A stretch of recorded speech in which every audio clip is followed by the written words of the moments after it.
A 12-year-old girl walks into a biker clubhouse on the coldest night of December and tells a room full of scarred, battle-hardened veterans that a stranger has been photographing children at the city park. The room goes dead silent. Coffee cups freeze midair. 8 pairs of eyes, eyes that have seen combat zones, prison yards, and highway funerals, all turn toward a child who hasn't stopped shaking since she ran 6 blocks through the dark. What these writers don't know yet is that the man behind the camera isn't what they think. And the truth waiting at the end of this road will shatter every single one of them. Stay with me until the very end, because this story will change how you see the word outlaw. If it hits you, drop a like, leave a comment, and tell me what city you're watching from tonight. Let's ride. The wind came off the river like a blade. It cut through the streets of Harlan Falls with the kind of cold that didn't just chill skin.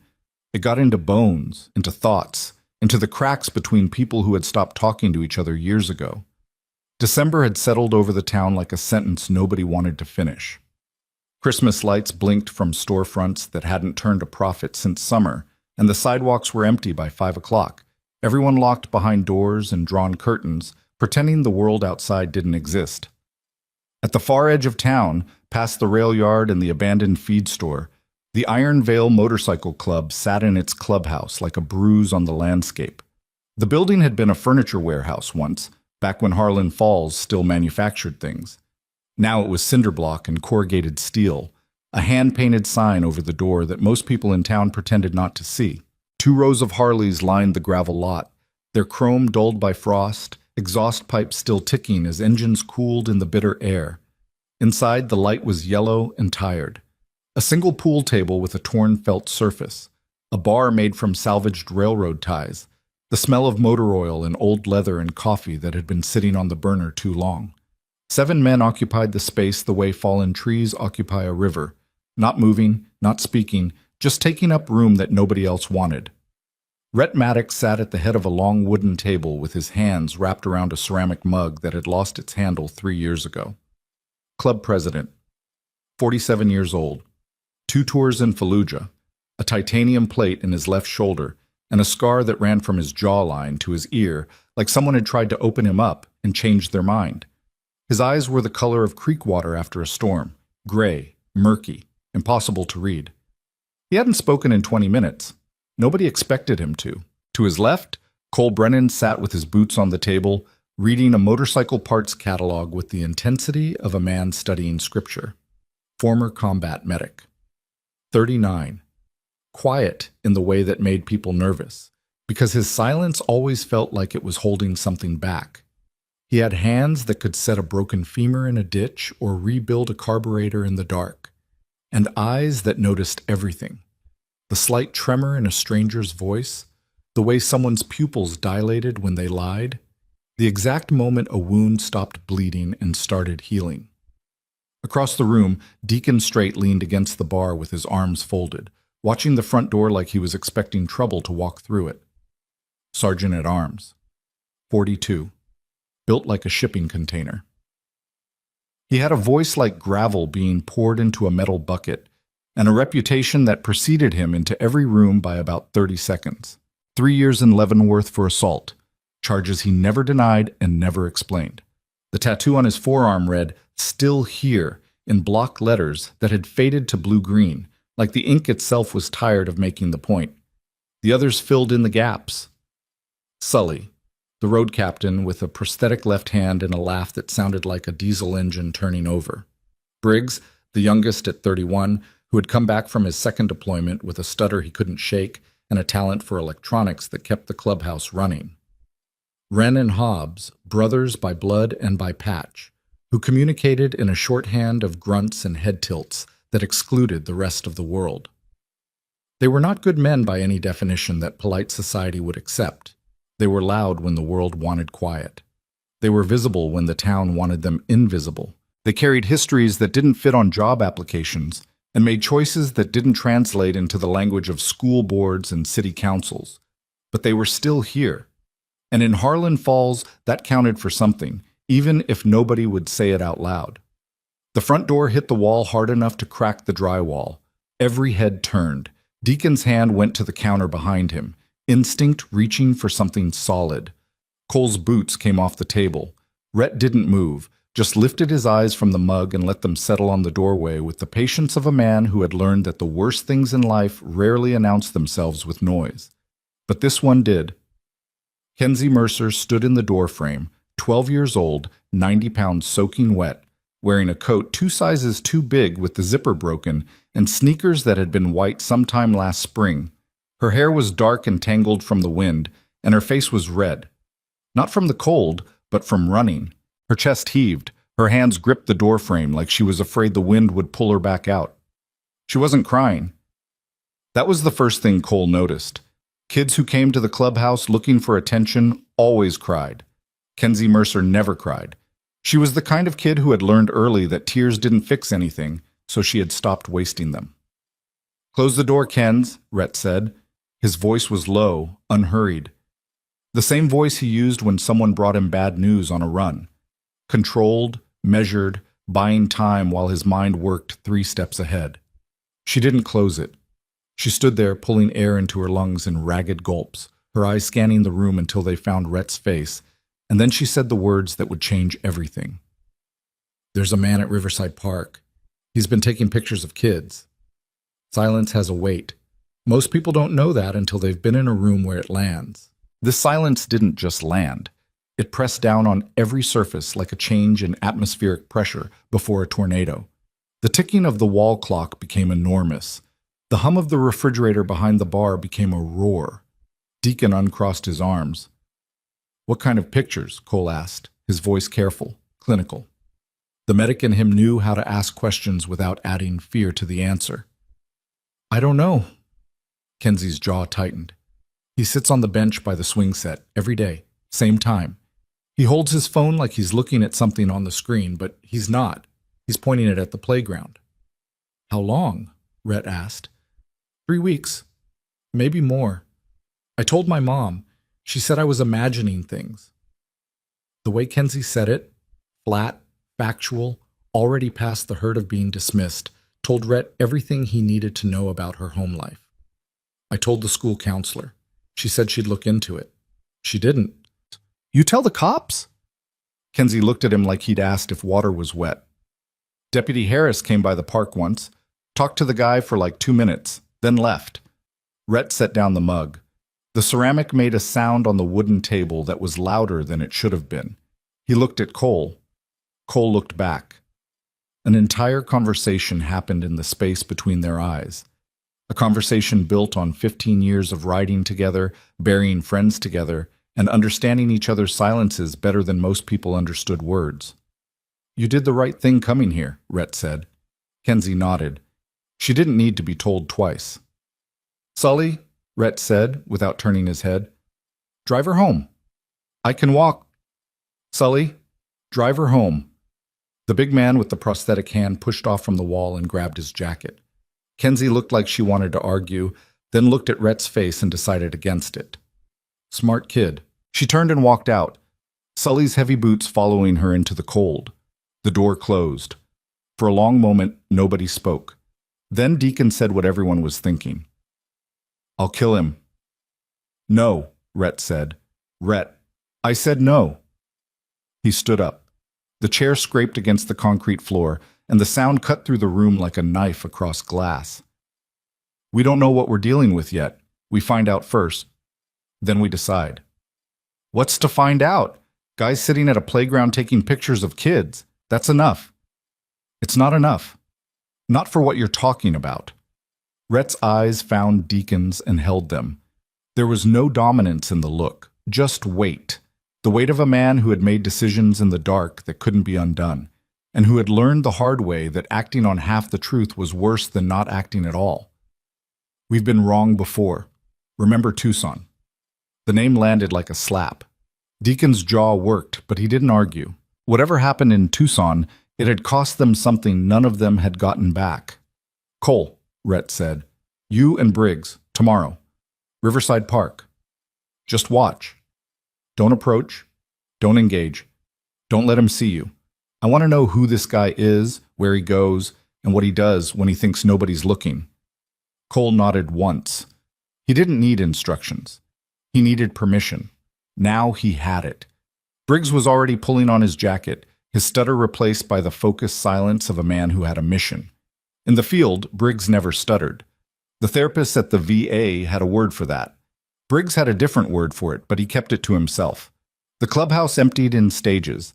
Engines fired one by one, headlights cutting pale tunnels through the freezing dark. Rhett stood at the window and watched them go, his reflection a ghost in the glass.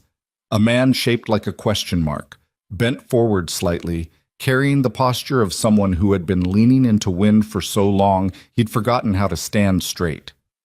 He thought about Kenzie, 12 years old, living in a double-wide on the east side with a mother who worked double shifts at the canning plant, and a father who had left for a pack of cigarettes 4 years ago and had been smoking them somewhere in Nevada ever since. Kenzie had started showing up at the clubhouse 2 summers ago, not because anyone invited her, but because the parking lot was on her walk home from school, and one afternoon she had stopped to look at the motorcycles, and Sully had offered her a Coke. After that, she just kept coming. She wasn't a mascot. She wasn't a project. She was a kid who had figured out that the most dangerous-looking men in town were the only ones who actually listened when she talked. And that said something about Harlan Falls that no city council meeting would ever address. Rhett finished his coffee. It was cold and bitter and tasted like the inside of an engine block. He drank it anyway. Tomorrow, they would start watching. And whatever they found, he already knew it would cost them something. The next afternoon, Cole parked his truck 3 blocks from Riverside Park and walked the rest of the way with a newspaper he had no intention of reading. December light came through the bare trees in thin, colorless strips, and the playground equipment, faded red slide, rusted swing set, a merry-go-round that hadn't spun right since the 90s, sat in the middle of the park like monuments to a childhood nobody was having anymore. He found a bench near the basketball courts, sat down, and opened the paper. Briggs was already in position, sitting in his van across the street with a pair of binoculars and a thermos of coffee that he gripped with both hands because the heater had broken in October and he hadn't fixed it yet. His voice came through the earpiece Cole wore under his beanie, low and steady, no stutter at all. East bench, gray jacket, ball cap. He's already here. Cole looked up from the paper. The man sat exactly where Kenzie had described him. East bench, facing the playground, hunched forward with his elbows on his knees. Gray jacket, worn at the cuffs. A baseball cap pulled low over his forehead. He held a phone in both hands the way someone holds a photograph they're afraid of dropping. Careful, reverent, slightly trembling. From this distance, Cole couldn't see the screen, but he could see the man's eyes, and what he saw there surprised him. Not hunger, not calculation. Not the predatory focus that Cole had learned to recognize in combat zones, in prison visiting rooms, in the faces of men who took pleasure in power over the powerless. This man's eyes held something else entirely. Exhaustion. The bone-deep kind that sleep couldn't fix. The kind that came from carrying something so heavy for so long that the weight had become indistinguishable from the body itself. Cole watched for 3 hours. In that time, the man never moved from the bench. He never approached a child. He never spoke to anyone. He lifted his phone occasionally, and each time his hand trembled, and each time he lowered it again with the slow, defeated motion of someone who had just confirmed something they already knew. At 4:15, when the last children left the park, the man sat alone on the bench for another 20 minutes. Then he stood, walked to an old Subaru with Ohio plates, and drove away. Briggs followed him. "He's heading north on Route 9, the earpiece said, driving 5 under the speed limit, signals every turn." Cole said nothing. He folded the newspaper and walked back to his truck in the fading light. That evening, in the clubhouse, he gave his report. "He's not hunting," Cole said. Deacon made a sound in his throat like a dog hearing a command it didn't like. "You can tell that from 3 hours on a park bench?" "Yes." "Explain." Cole looked at the table. His hands were flat on the surface, fingers spread, the way they always were when he was processing something he hadn't fully worked out yet. Predators have a rhythm. They scan. They assess. They calculate distance, exits, opportunity. This guy doesn't do any of that. He sits in one spot. He doesn't move toward anyone. He doesn't track individual kids. He just watches. And every time he lifts his phone, he looks worse afterward. Not satisfied, worse. "That doesn't mean he's safe," Rhett said. "No, it doesn't. but it means he's not what we assumed. Silence again. The clubhouse had more silences than conversations, and each one carried its own weather. "Where'd he go?" Rhett asked. Briggs followed him to a motel outside Ridgedale, room 114, Ohio plates. "He's been there at least 2 weeks. The desk clerk told Briggs he pays cash weekly and never causes trouble." "Ohio's a long way from here." "Yeah, it is." Rhett leaned back in his chair. The wood creaked under his weight, and in the sound was everything he wasn't saying. The calculation, the caution, the slow pivot from suspicion to something more complicated. "Do it again tomorrow, same setup. I want 3 days of pattern before we make a move." They watched for 5 days. The pattern never changed.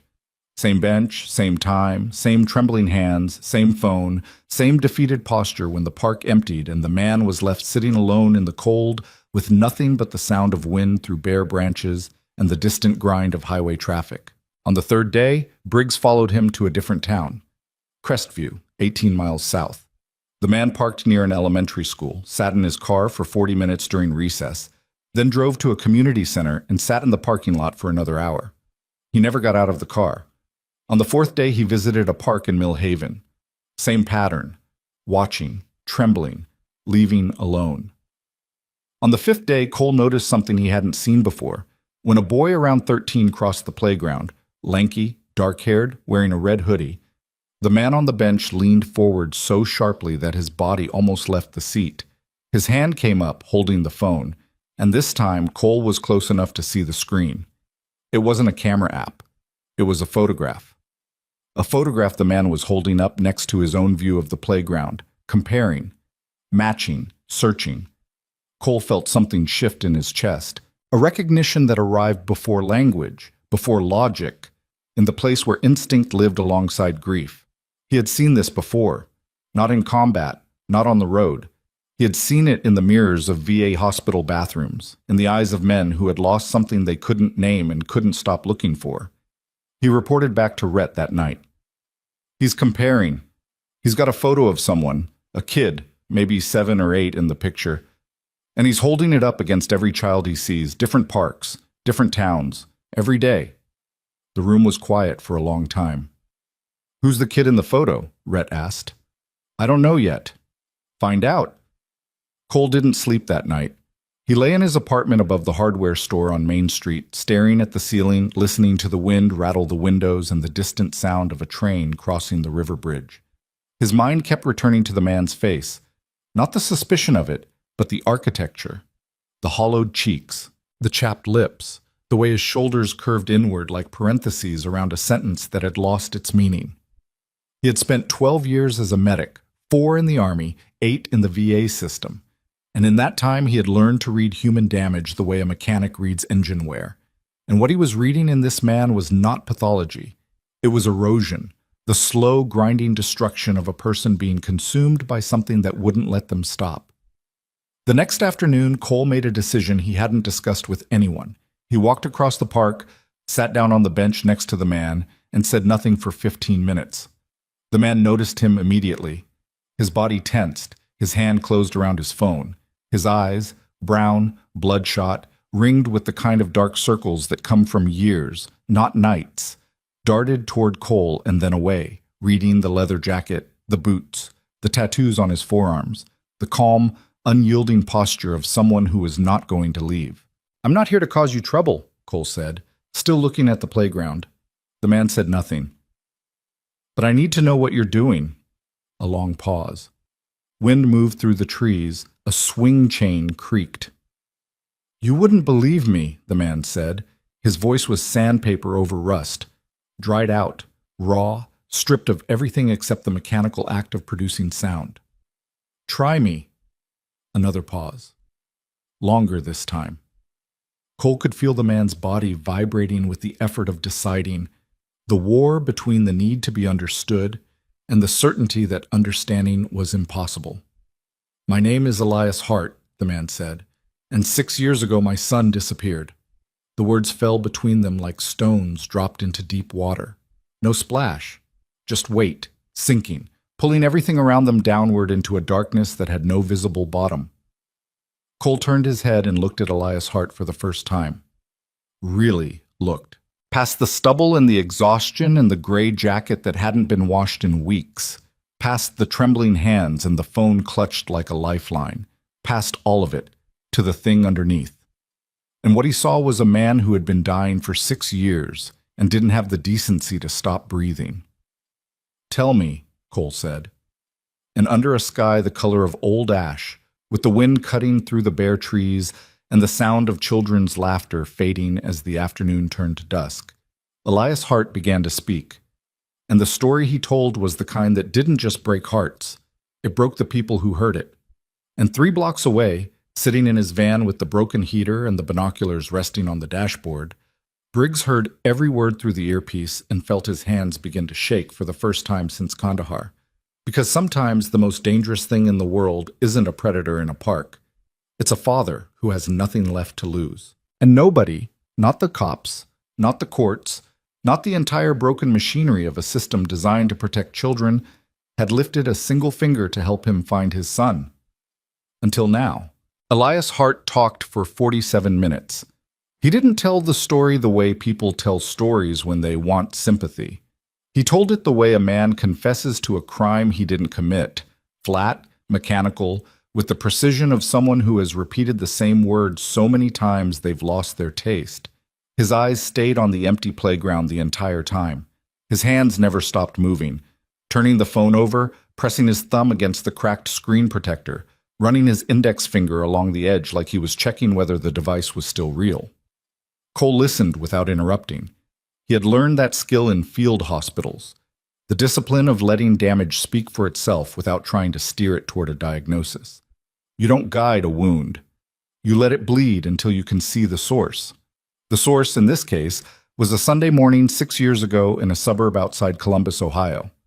Elias had been inside the house fixing a leaking kitchen faucet. His wife, Maren, was in the front yard with their son, Caleb. 7 years old, dark hair, a gap between his front teeth that made every smile look like it was still under construction.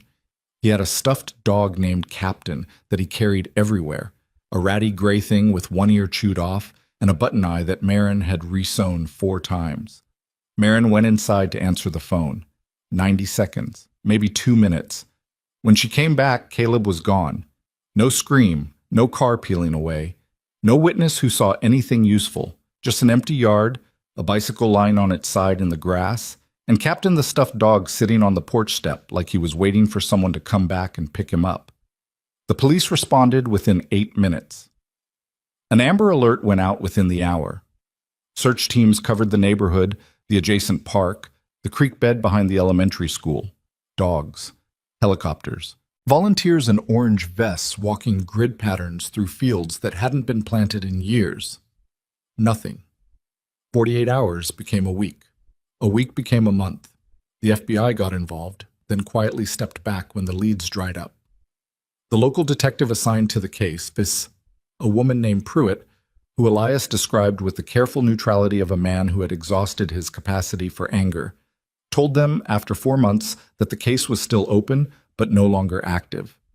She used the phrase allocating resources proportionally, and Elias said he understood, and then he went home and sat in Caleb's room for 6 hours without moving. Maren left 11 months after Caleb disappeared. She didn't leave a note. She didn't explain. She simply wasn't there one morning, her clothes gone from the closet, her car gone from the driveway, a single coffee cup washed and placed upside down on the drying rack, like a period at the end of a sentence she had been writing for a year. Elias didn't blame her. He said that without bitterness, without performance. He said it like a man stating the temperature outside. She couldn't stay in a house where every room held the ghost of a boy she couldn't find. Some people survive grief by leaving the place where it lives. Others survive by refusing to leave. Neither is wrong. Both cost everything.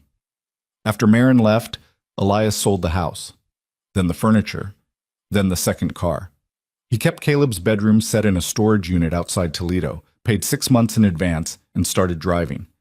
That was 5 years ago. 5 years of parks, schools, community centers, shopping malls at Christmas, county fairs in August.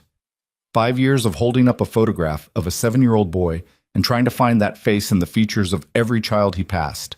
adjusting for age, for growth, for the ways a face changes when years are added and innocence is subtracted. He had developed a system. He would stay in a region for 2 or 3 weeks, cover every public space where children gathered, then move on. He knew how it looked. He knew what people assumed. He had been questioned by police in 9 states, detained twice, had his name run through registries that made his skin crawl. He had never been charged, because there was nothing to charge. He was a father looking for his son in the only way he knew how. When he finished, the playground was empty, and the sky had turned the color of a bruise, purple at the edges, black at the center, starless and heavy. Cole sat beside him in the cold and said nothing for a long time. Then, "You got that photo?" Elias unlocked his phone. The screen was cracked in 3 places, and the brightness was turned all the way up, washing out the colors. But the image was clear. A boy with dark hair and a gap-toothed grin, sitting on a red bicycle, holding a gray stuffed dog against his chest with one arm. Behind him, a yard with a chain-link fence and a maple tree that was just starting to turn. Cole studied the photo. He studied the man holding the phone, and he made a decision that he knew would either save someone or destroy something. "Don't go anywhere," he said. "I need to make a call." He walked 30 yards away, pulled out his own phone, and dialed Rhett. "He's not a predator," Cole said. Silence on the other end. Not the silence of disagreement, the silence of a man repositioning, recalculating, adjusting his weight before the next step on uncertain ground. "You sure?" "I'm sure enough to be sitting next to him alone in the dark." Another pause. Then Rhett exhaled, a long, slow breath that carried something Cole recognized. Relief wasn't the right word. It was more like the sound a structure makes when the pressure eases just enough to keep it from collapsing. "Bring him in," Rhett said. "Tonight?" "Tonight." Cole put the phone away and walked back to the bench. Elias was still sitting there, staring at the photograph, his thumb tracing the outline of his son's face on the cracked screen. "Come with me," Cole said. "Where?" "Somewhere warmer than this." The clubhouse was different at night. The yellow light took on a warmer tone after dark, and the shadows in the corners deepened into shapes that felt almost protective, like the building itself was closing ranks around whoever was inside. The wood-burning stove in the corner was lit, and the heat it threw was uneven, scorching near the hearth, cold by the door, creating pockets of temperature that forced people to move closer together, whether they wanted to or not. Rhett was standing when Cole walked in with Elias. So was Deacon. So was every other man in the room. 7 bikers arranged in a loose semicircle that looked casual and wasn't. Leather jackets, heavy boots, arms folded or hands in pockets, postures that said nothing and communicated everything. Elias stopped 3 steps inside the door. Cole felt the man's body tense beside him, the instinctive calculation of a person who has spent 5 years being scrutinized, evaluated, and dismissed. His eyes moved from face to face, reading the room the way prey reads a clearing before stepping into it. "Sit down," Rhett said. Elias didn't move. "Nobody's going to touch you," Rhett said. "Sit down and tell me what you told Cole." Elias sat. He told it again. Shorter this time, stripped down, bare bones, just the facts, without the texture, without the sensory details that had made Cole's chest tighten on the park bench. A man telling a story he'd told 100 times to people who didn't help, and no longer expecting this time to be different. When he finished, the room held its silence like a held breath. Deacon broke it. "How do we know any of this is real?" Every eye shifted. Elias flinched, not from fear, but from the familiarity of the question. He had heard it in police stations and social services offices and motel lobbies across 9 states. The doubt never got easier. It just got more predictable. "Diak," Cole said. "No, I'm asking." Deacon pushed off from the bar and took 2 steps toward the table, his boots hitting the concrete with the deliberate rhythm of a man who wanted his footsteps to be heard. "We got a stranger sitting in our house telling us a sob story about a missing kid. You know how many people come through these doors with stories? You know how many of those stories turn out to be exactly what they need to be to get what they want?" "He's not running a game," Cole said. "You don't know that. I know what a game looks like. So do I. And I know what getting played looks like too." Deacon's voice dropped half an octave, and the room felt it. A tightening, a compression, the atmospheric equivalent of a hand closing into a fist. Tucson looked real too, right up until it didn't. The word hit the room like a flashbang. Tucson. Second time it had been invoked in a week, and each time it landed with the same concussive force. Cole saw Briggs look away. Sully's prosthetic hand closed around the edge of the bar. Rhett's jaw tightened by a fraction of a degree, imperceptible to anyone who didn't know his face the way Cole did. "This isn't Tucson," Cole said. "Prove it." "I can give you a case number." Elias's voice cut through the tension like a wire through clay. Thin, taut, vibrating with the effort of staying intact. He was looking at Deacon with an expression that wasn't defiance and wasn't submission. It was something in between. The look of a man who had been stripped so bare by years of disbelief that he no longer had the energy to be offended by it. Columbus PD case number 2020-4471. Missing persons. Detective Pruitt, if she's still there, FBI field office in Cleveland had it for a while. Case agent was a man named Woodard. "You can call anyone you want. I'll wait." Deacon stared at him. 5 seconds. 10. The kind of stare that most people crumble under. Not because it's aggressive, but because it's searching, and the things it's searching for are the things people hide. "Briggs," Rhett said quietly. "Run it." Briggs was already moving.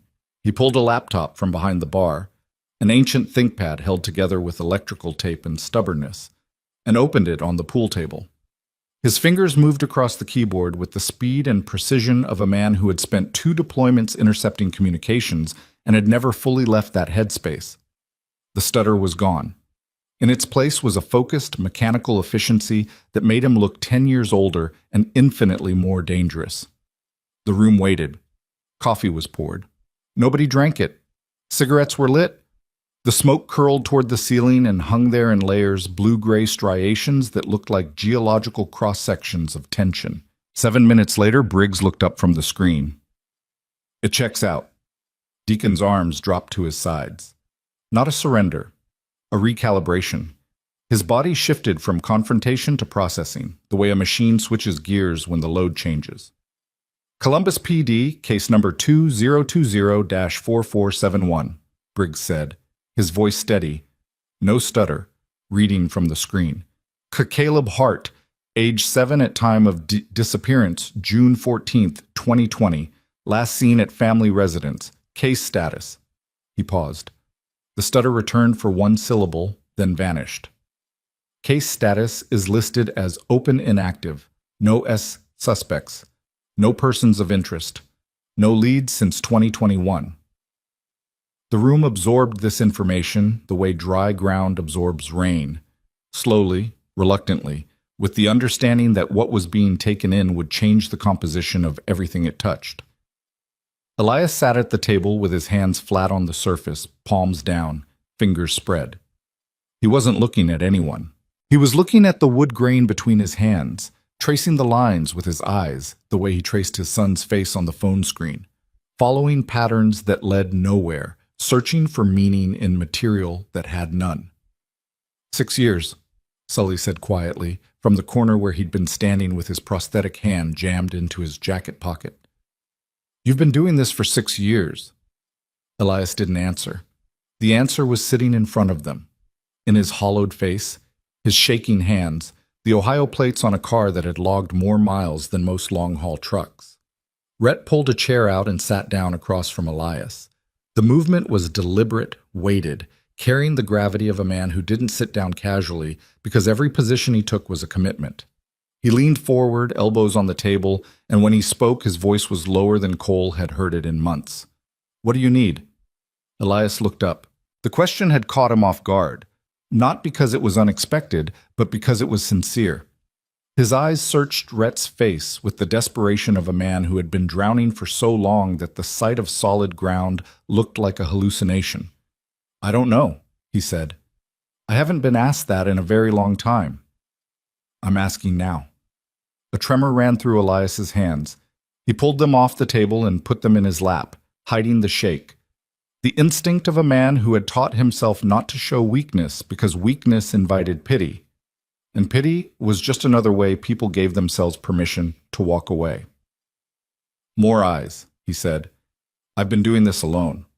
One person, one car, one set of eyes. I cover a town, maybe two, then move on. But if he's out there, if Caleb is out there, I'm missing things. I know I'm missing things. I drive through a town in 3 days, and I miss the school on the other side of the highway, or the baseball field behind the church, or the kid who stays inside because it's raining. I'm one person, and one person isn't enough. Rhett looked at Cole. Cole looked back. We need to vote, Rhett said. The vote happened the way Iron Veil votes always happened. No speeches, no debate, no parliamentary procedure. Rhett stated the question. Each man answered with a word or a nod. It was not democracy in any form that a civics textbook would recognize. It was something older, rougher, forged in the space between duty and instinct. We help him find his kid, Rhett said. We use our roads, our contacts, our eyes. We don't involve law enforcement unless we find something concrete. We don't break laws unless we have to, and we don't make promises we can't keep. He looked around the room. Cole? In. Sully? In. Briggs? A nod. No stutter. No hesitation. Wren? Hobbs? The brothers exchanged a glance, their private shorthand incomprehensible to outsiders, and Wren said, In. Deacon? The room held its breath. Deacon stood at the bar with his arms folded, his jaw working, his eyes fixed on Elias with an intensity that could have been hostility or could have been something far more complicated. The tattoo on his forearm, still here, caught the light as he shifted his weight from one foot to the other. I'm not in because I believe him, Deacon said. His voice was flat, stripped of its usual gravel, reduced to something that was almost gentle. I'm in because if he's telling the truth and we don't help, then we're no different than every cop and social worker and FBI agent who closed the file and went home. He looked at Elias. But if you're lying, if any part of this is a play, I will find out. And what happens after that won't be a conversation. Elias met his eyes. I understand. No, you don't. Not yet. Deacon turned and walked to the back of the clubhouse, pushed through the door to the yard, and stood in the cold with his back to the building. Through the window, Cole could see him light a cigarette, the flame reflecting off something wet on his face that could have been wind tears or could have been something else entirely. Nobody followed him. Nobody needed to. They all knew what Tucson had cost him. Some wounds don't close. They just stop bleeding long enough for you to forget they're there. The next 3 days were a machine coming to life. Briggs set up a communication grid, burner phones, encrypted messaging, a shared map on a platform he'd configured himself that tracked each rider's location and the areas they'd covered. He printed copies of Caleb's photograph, the gap-toothed smile, the red bicycle, the stuffed dog, and laminated them with a machine he borrowed from the public library without asking. Cole compiled Elias's search history, 5 years of notes, scrawled in a composition notebook with a cover so worn it felt like cloth.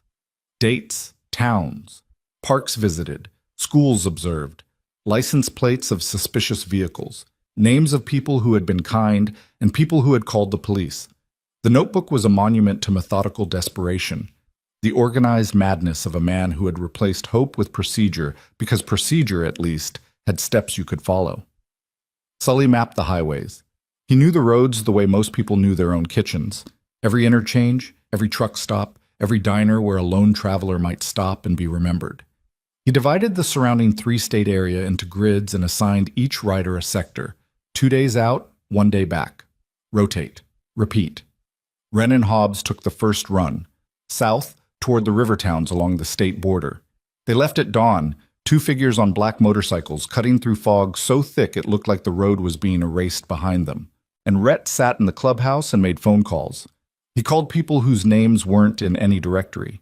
People who owed him favors from a decade ago, and people who owed him nothing but answered anyway because Rhett Maddox was not a man you ignored. He called a woman in Memphis who ran a network of truck drivers who kept their eyes open for missing children. He called a man in Louisville who worked as a bail bondsman and had access to databases that weren't exactly public. He called 3 other motorcycle clubs, chapters in other states whose presidents he had ridden with, fought with, and buried brothers beside, and asked them to spread the photograph. Within 72 hours, Caleb Hart's face was pinned to corkboards in biker clubhouses across 4 states. But on the 4th night, the machine hit its first wall. Cole found Elias sitting in the parking lot at 2 in the morning on the ground between 2 motorcycles, his back against a tire, his phone pressed to his chest like a compress against a wound. His eyes were open but not seeing. His breath came in shallow bursts that fogged in the cold air and vanished. "Can't sleep?" Cole asked, though the answer was written across every surface of the man's body. "I haven't slept more than 3 hours straight since he disappeared." Cole sat down beside him. The gravel was cold through his jeans, and the frost on the motorcycle chrome reflected the distant neon of a gas station sign, red and blue bleeding into each other like the colors were fighting. "You need to eat," Cole said, "and drink something that isn't gas station coffee." "I'm fine." "You're not fine. You're running on cortisol and memory, and both of those have an expiration date." Elias turned his head and looked at Cole. "Why are you doing this?" "Told you, because—" "No, not the club. You. Why are you personally sitting on cold gravel at 2 in the morning with a stranger who might be crazy?" Cole didn't answer right away. He pulled a cigarette from his jacket pocket, lit it, inhaled, and watched the smoke dissolve into the dark air. The cherry glowed orange, casting faint shadows across his knuckles, illuminating old scars that he never talked about because the stories behind them were worse than the scars themselves. "I had a brother," Cole said. "Not a club brother, a real one. Younger. Marcus." Elias waited. "He went missing when he was 15. I was 19. We were in a foster home in West Virginia, 3rd one in 2 years. Marcus walked to the gas station one night to buy chips. Didn't come back." The words landed in the dark between them, quiet and heavy, settling into the gravel like something that had fallen from a great height. "They find him?" Elias asked. 18 months later, a state trooper found his backpack in a drainage ditch off the interstate. And that was it. That was all they found. Case went cold. File went in a box. Box went on a shelf. Cole took another drag. The cigarette trembled between his fingers, the first visible crack in the composure that every member of the Iron Veil had come to regard as unbreakable. "I was in basic training by then, couldn't come home, couldn't do anything. I spent 4 years in the Army learning how to save people, and the one person I needed to save, I never even got the chance to look for." He turned and met Elias's eyes in the dark. "That's why I'm sitting on cold gravel at 2 in the morning, because nobody sat on cold gravel for Marcus, and I swore when I got back that if I ever got the chance to be the person who didn't walk away, I wouldn't." They sat in silence for a long time after that. The gas station sign flickered. A truck passed on the highway, its headlights sweeping across the lot like a searchlight, briefly illuminating everything and then leaving it darker than before. Inside the clubhouse, Rhett's phone rang. It was Wren. Calling from a town 70 miles south, his voice tight with something that wasn't fear and wasn't excitement and wasn't certainty but lived in the dangerous space between all three. "We found something." Rhett sat up in the chair he'd been dozing in. "Talk." "A woman at a diner in a town called Sycamore Flats. Hobbs showed her the photo. She said there's a boy at the elementary school. Been there about 4 years, transfer student. Came through some county program, placed with a foster family, dark hair, right age range. She said he doesn't talk much, said the other kids call him quiet. But she said something else, Rhett." "What?" "She said he carries a stuffed animal everywhere, a gray dog with one ear." Rhett's hand tightened on the phone. His knuckles went white. The chair creaked beneath him as his body shifted forward, drawn toward the information. The way a compass needle is drawn toward north, involuntarily, magnetically, with a force that has nothing to do with choice. "How far is Sycamore Flats?" "Hour and a half from here, maybe 2. "Don't go to the school, don't talk to anyone else. Come back, now." Rhett hung up and sat in the dark for a full minute before he stood. Then he walked to the parking lot, where Cole and Elias were still sitting on the cold gravel between 2 motorcycles, and he said 5 words that cracked the night open like an egg. "We might have found him." Elias's face didn't move. His body didn't move. But something behind his eyes, Something that had been dark for 6 years, something that had burned down to a coal so faint it was indistinguishable from ash, flickered. And in that flicker was everything. Every mile driven, every park bench, every photograph held up against a stranger's child, every night in a motel room staring at the ceiling, every morning waking up to the same absence. Every police officer who said, "We're doing everything we can," with the body language of someone who had already stopped. All of it, compressed into a single involuntary spark behind bloodshot eyes. "Don't," Cole said quietly. "Don't hope yet." But it was too late, because hope, once lit, is the most dangerous fire there is. It doesn't warm you, it burns the last thing you have left to lose. And Elias Hart, sitting on frozen gravel in the parking lot of a biker clubhouse in a town he'd never heard of 3 weeks ago, had just felt the first flame catch. And there was no force on earth that could put it out. The question now wasn't whether they would go to Sycamore Flats. The question was what they would find when they got there, and whether any of them, Elias, Cole, the entire Iron Veil, could survive the answer. They left before dawn. 4 motorcycles and Elias's Subaru, moving through darkness so complete that the headlights felt like violations. Bright wounds carved into a world that didn't want to be seen. The temperature had dropped below 20 overnight, and the cold wasn't weather anymore. It was architecture. It built walls around every breath, turned exhaust into fog, made the asphalt shimmer with black ice that caught the light and threw it back like broken glass. Rhett rode point. Cole behind him. Deacon and Sully flanking the Subaru, which Elias drove with both hands locked on the wheel at 10 and 2, his knuckles bloodless, his eyes fixed on the taillights ahead with the intensity of a man following a signal fire through a wilderness he'd been lost in for 6 years. Nobody spoke on the road. The engine spoke for them. A low, rolling thunder that vibrated through the frozen air and rattled fence posts and mailboxes in the small towns they passed through. People in farmhouses heard them coming and pulled curtains aside and watched the procession move through the dark like a funeral march that hadn't found its body yet. Sycamore Flats appeared at 7:15, just as the sun cracked the horizon and threw pale orange light across a landscape so flat it looked like the earth had given up trying. Population 1,400. One main street, a hardware store, a feed supply, a diner called Mabel's with a hand-painted sign, and a parking lot full of pickup trucks, a water tower with the town name in faded blue letters, an elementary school set back from the road behind a chain-link fence, its brick facade the color of dried blood in the early light. They parked at the diner. 4 Harleys and a rust-colored Subaru lined up along the curb like a declaration of intent. The breakfast crowd inside turned and stared through the window, the way small-town people stare at anything unfamiliar, not hostile, but not welcoming, measuring the disruption against their tolerance for surprise. Rhett killed his engine and sat on his bike for a long moment, looking at the school 3 blocks away. The building sat quiet in the morning light, its windows dark, the playground empty. A janitor's truck was parked by the side entrance. An American flag hung limp on a pole by the front door, too cold for wind, too still for comfort. "Nobody goes near that school," Rhett said without turning around. His voice carried in the frozen air, flat and final, the kind of statement that didn't need volume because its authority was structural. "Not yet. Not until we know what we're walking into." Rhett. Elias had gotten out of the Subaru and was standing on the sidewalk, his body angled toward the school like a compass needle straining against its housing.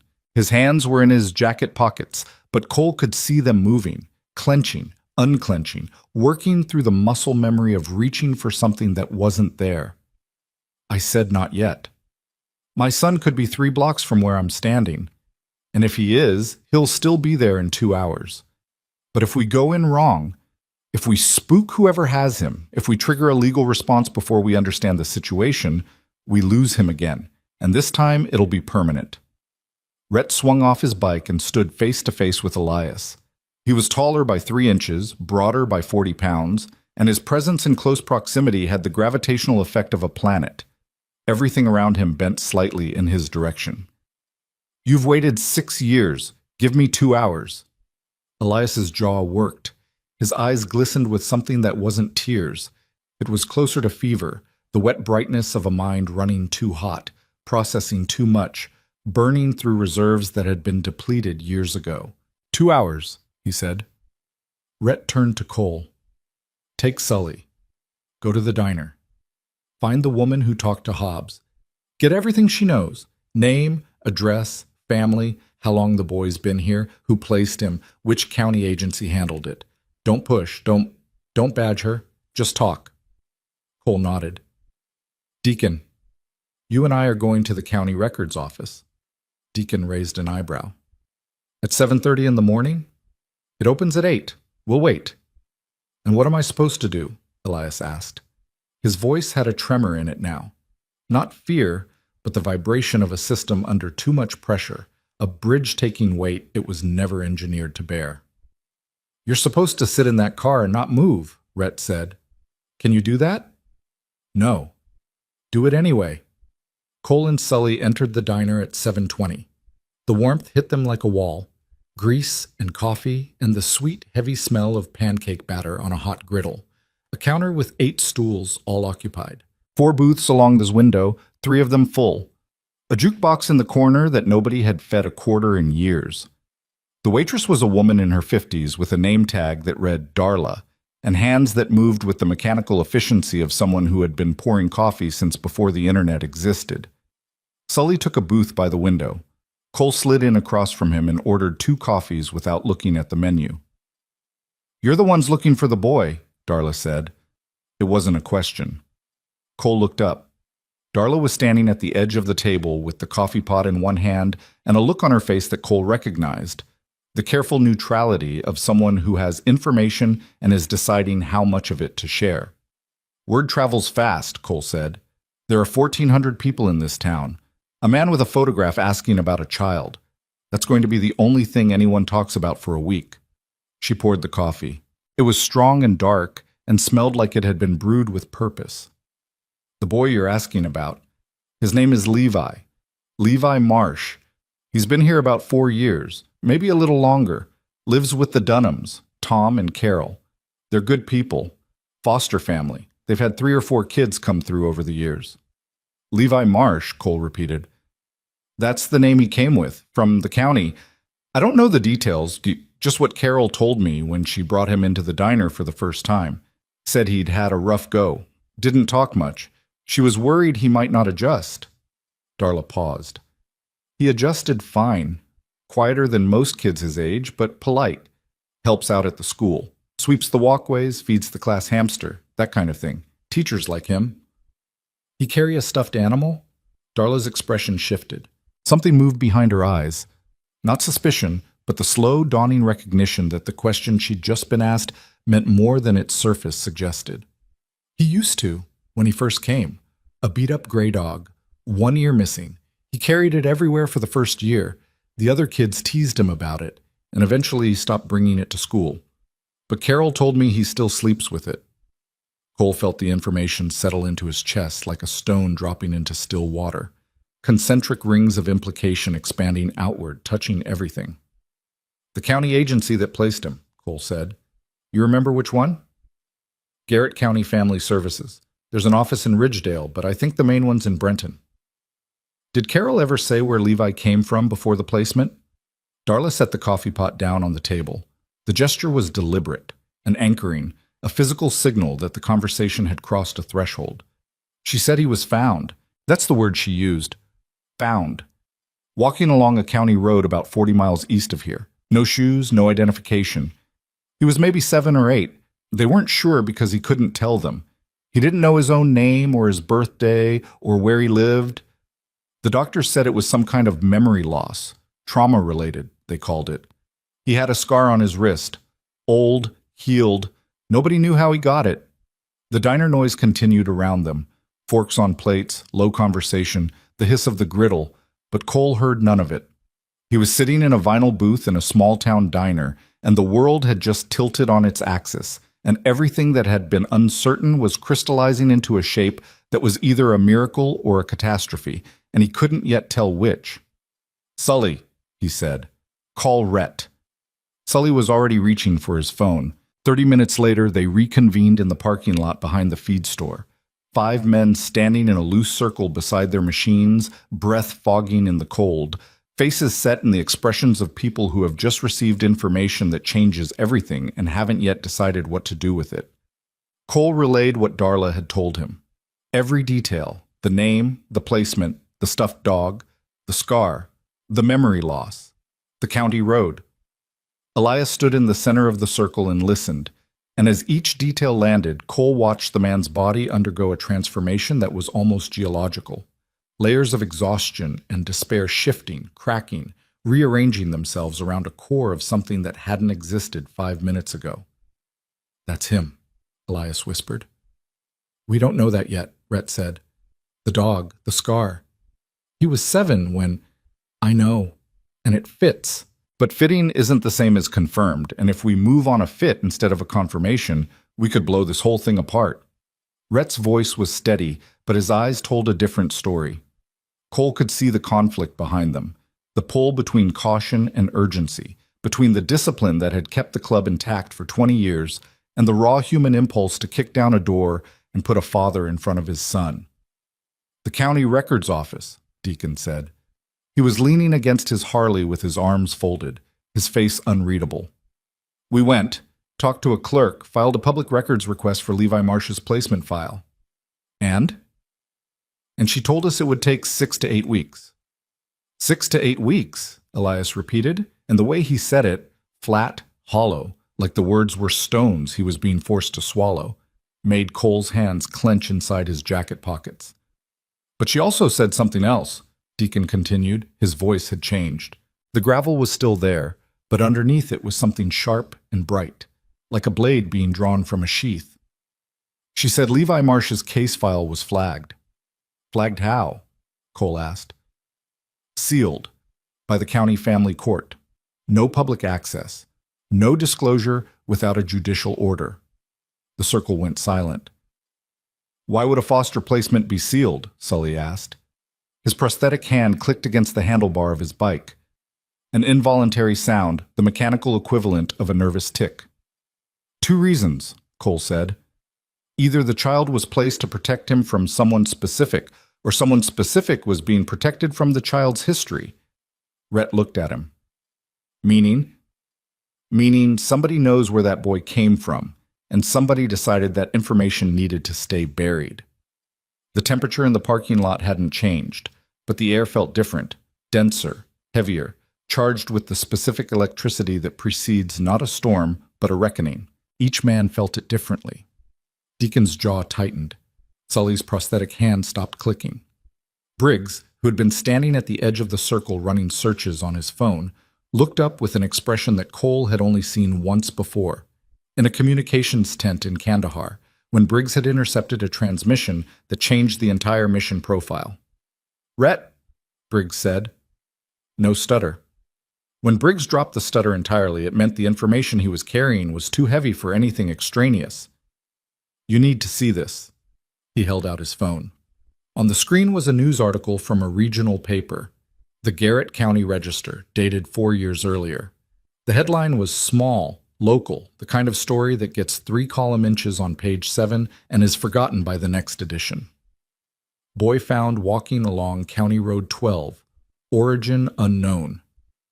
Rhett read it. Then he read it again. Then he handed the phone to Cole. The article was brief. A boy approximately 7 to 8 years old had been found walking barefoot along County Road 12 outside the town of Harwick at approximately 2 in the morning. He was dehydrated, disoriented, and unable to provide his name, age, or place of residence. He had no identification. He was wearing a t-shirt and shorts despite near-freezing temperatures. He was clutching a stuffed animal. He had a healed scar on his right wrist consistent with an old laceration. He was taken to Garrett County General Hospital, treated for exposure and malnutrition, and subsequently placed in the custody of Garrett County Family Services. The article noted that law enforcement had conducted a search of the surrounding area and found no evidence of a vehicle, a residence, or another person. The boy's origin remained unknown. Anyone with information was asked to contact the Garrett County Sheriff's Department. Cole looked up from the phone. "They never connected him to Caleb's case," he said. The words came out quiet, but the weight behind them was seismic. A 7-year-old boy with memory loss found 2 states away from Columbus, and nobody ran him through the National Missing Children database. That's not possible, Elias said. His voice was cracking now, fissures spreading through the flat calm he'd maintained for 6 years, the structural failure of a man who had built his entire existence around the belief that the system, for all its failures, had at least been trying. They have to cross-reference every unidentified child. There's a protocol, NCMEC, the FBI. There's a database they have to, Cole said. They didn't. Elias stared at him. The spark that had ignited behind his eyes in the clubhouse parking lot, that fragile, involuntary flame of hope, was still there, but it was changing color, darkening, becoming something hotter and more dangerous. How? Elias said. The word wasn't a question. It was the first syllable of a scream that he was holding between his teeth with everything he had left. Small county, Deacon said. Underfunded, overwhelmed. A kid shows up with no ID, no name, no history. The easiest thing in the world is to process him as a local case and never look up. Never check the national registry. Never make the phone call that connects him to a missing persons report 2 states away. It's not a conspiracy, it's laziness. It's a system that runs on paper and people, and both of those fail every single day. My son was in a database, Elias said, and now his voice was shaking, not with grief but with a fury so pure it was almost colorless. The white-hot center of a flame where the heat is so intense it stops looking like fire. His face, his fingerprints, his dental records, everything. I gave them everything. And you're telling me that a boy matching his description, his age, carrying his stuffed animal, showed up in a county 40 miles from here, and nobody thought to check. I'm telling you what happened, Deacon said. I'm not telling you it's okay. Elias turned away from the circle. He walked 5 steps toward the Subaru, stopped, and put both hands on the roof of the car. His shoulders heaved, his head dropped between his arms. And from where Cole stood, he could see the man's entire body vibrating. Not shaking, vibrating, like a tuning fork struck against something that wouldn't stop ringing. Rhett let him stand there for 30 seconds. Then he walked over and stood beside him, not touching, not speaking, just present, a wall of leather and scar tissue positioned between Elias and the collapse that was trying to pull him under. We're going to get the file, Rhett said. Elias didn't lift his head. How? Briggs found the caseworker. Name's Patricia Vollmer. She's still with Garrett County Family Services. Office in Brenton, 20 miles south. We go there today. We tell her what we know. We show her Caleb's missing persons report and the photograph, and we ask her to open the file. She won't. It's sealed. Then we make her understand why it needs to be unsealed. And if she says no? Rhett paused. 1 second, 2. The hesitation wasn't uncertainty, and it was the careful, deliberate space a man leaves between the decision and the declaration, the gap that separates thinking from commitment. Then we find another way.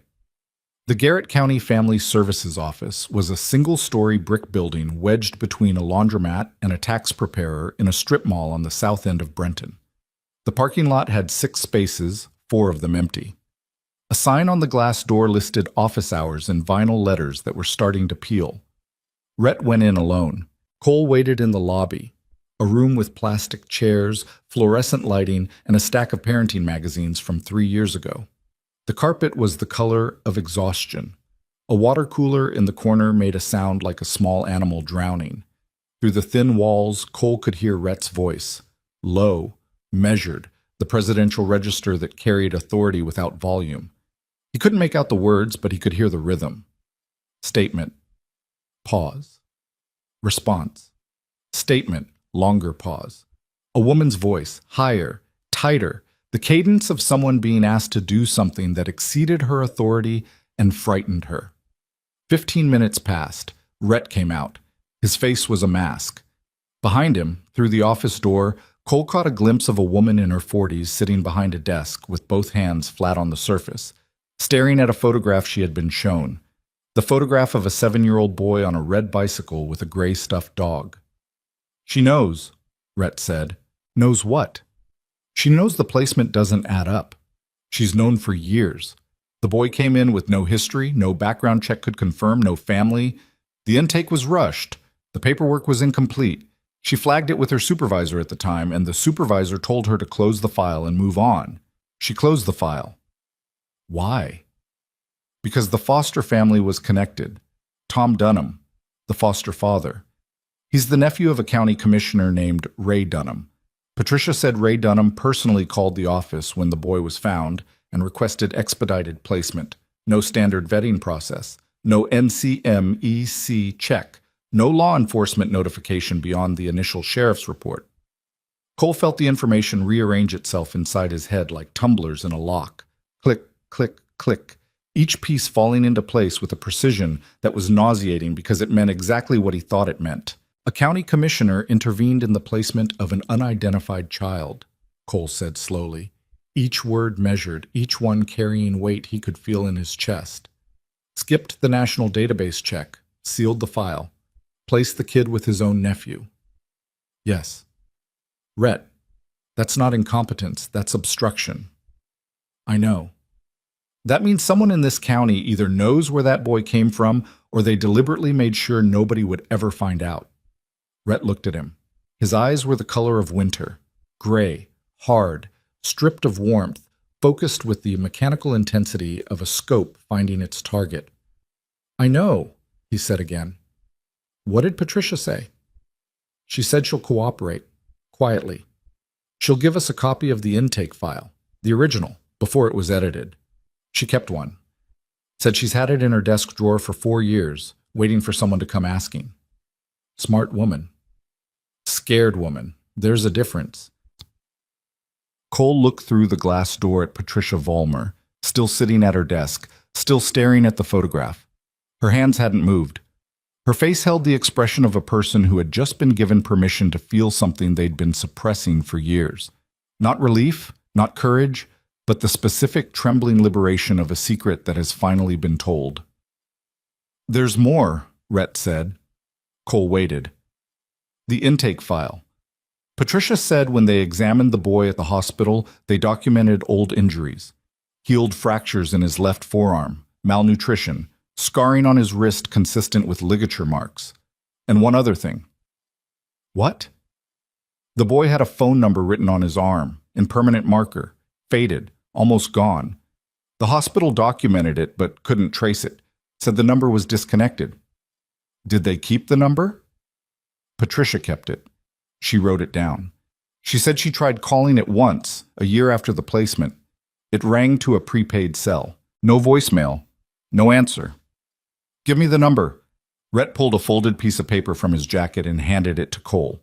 The paper was small, torn from a notepad, and the number was written in a woman's handwriting, careful, precise, the penmanship of someone who understood that what they were writing down might matter someday. Cole stared at the number, 10 digits, a 740 area code, southeastern Ohio. That's a Columbus area code, Cole said. And then it hit him. Not slowly, not gradually, not the way understanding usually arrives, building layer by layer until the picture is complete. It hit him all at once, like a door being kicked open, like a headlight catching a deer on a highway, like the moment in a combat zone when the silence breaks, and you realize the silence was the warning. The phone number wasn't random. It wasn't a caseworker's number, or a hotline, or a disconnected office line. It was Elias's number. Caleb had his father's phone number written on his arm the night he was found. A 7-year-old boy, walking barefoot along a county road in the middle of the night, with ligature marks on his wrist and healed fractures in his arm, and no memory of who he was, had been carrying his father's phone number on his skin. Someone had written it there. Someone who knew who the boy was and where he came from. Someone who had either taken him or been present when he was taken. Someone who, in a final act that defied every other horror of the situation, had written a phone number on a child's arm like a message in a bottle. A last, desperate attempt to send him home. And nobody had dialed it. For 4 years, the number had sat in a desk drawer in a county office in a town that most maps didn't bother to name, 20 miles from a boy who slept with a stuffed dog and didn't know his own history. And nobody, not the caseworker, not the hospital, not the sheriff, Not the county commissioner who had sealed the file and buried the truth. Nobody had picked up a phone and dialed 10 digits that would have ended a father's nightmare in 30 seconds. Cole's hands were shaking. He looked down at them and was distantly surprised because his hands never shook. Not in surgery, not under fire, not in the worst moments of the worst days of the worst years of his life. But they were shaking now, and he couldn't stop them, and the reason was simple. The system hadn't failed Elias Hart. The system had erased his son, and now Cole had to walk out to a parking lot and tell a man who had spent 6 years destroying himself with grief that his boy had been alive and recoverable the entire time, and that the only thing standing between a father and his child had been a phone call that no one bothered to make. He folded the piece of paper, put it in his jacket pocket, pressed his hand flat against his chest, feeling his own heartbeat through the leather, using the rhythm the way a medic uses a bass line. Something to count, something to steady against, something to prove that the body is still functioning even when the mind is on fire.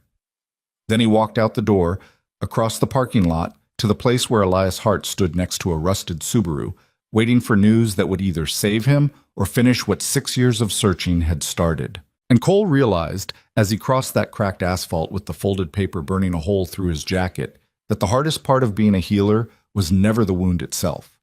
It was telling someone how deep it went. Cole didn't make it halfway across the parking lot before Elias read his face.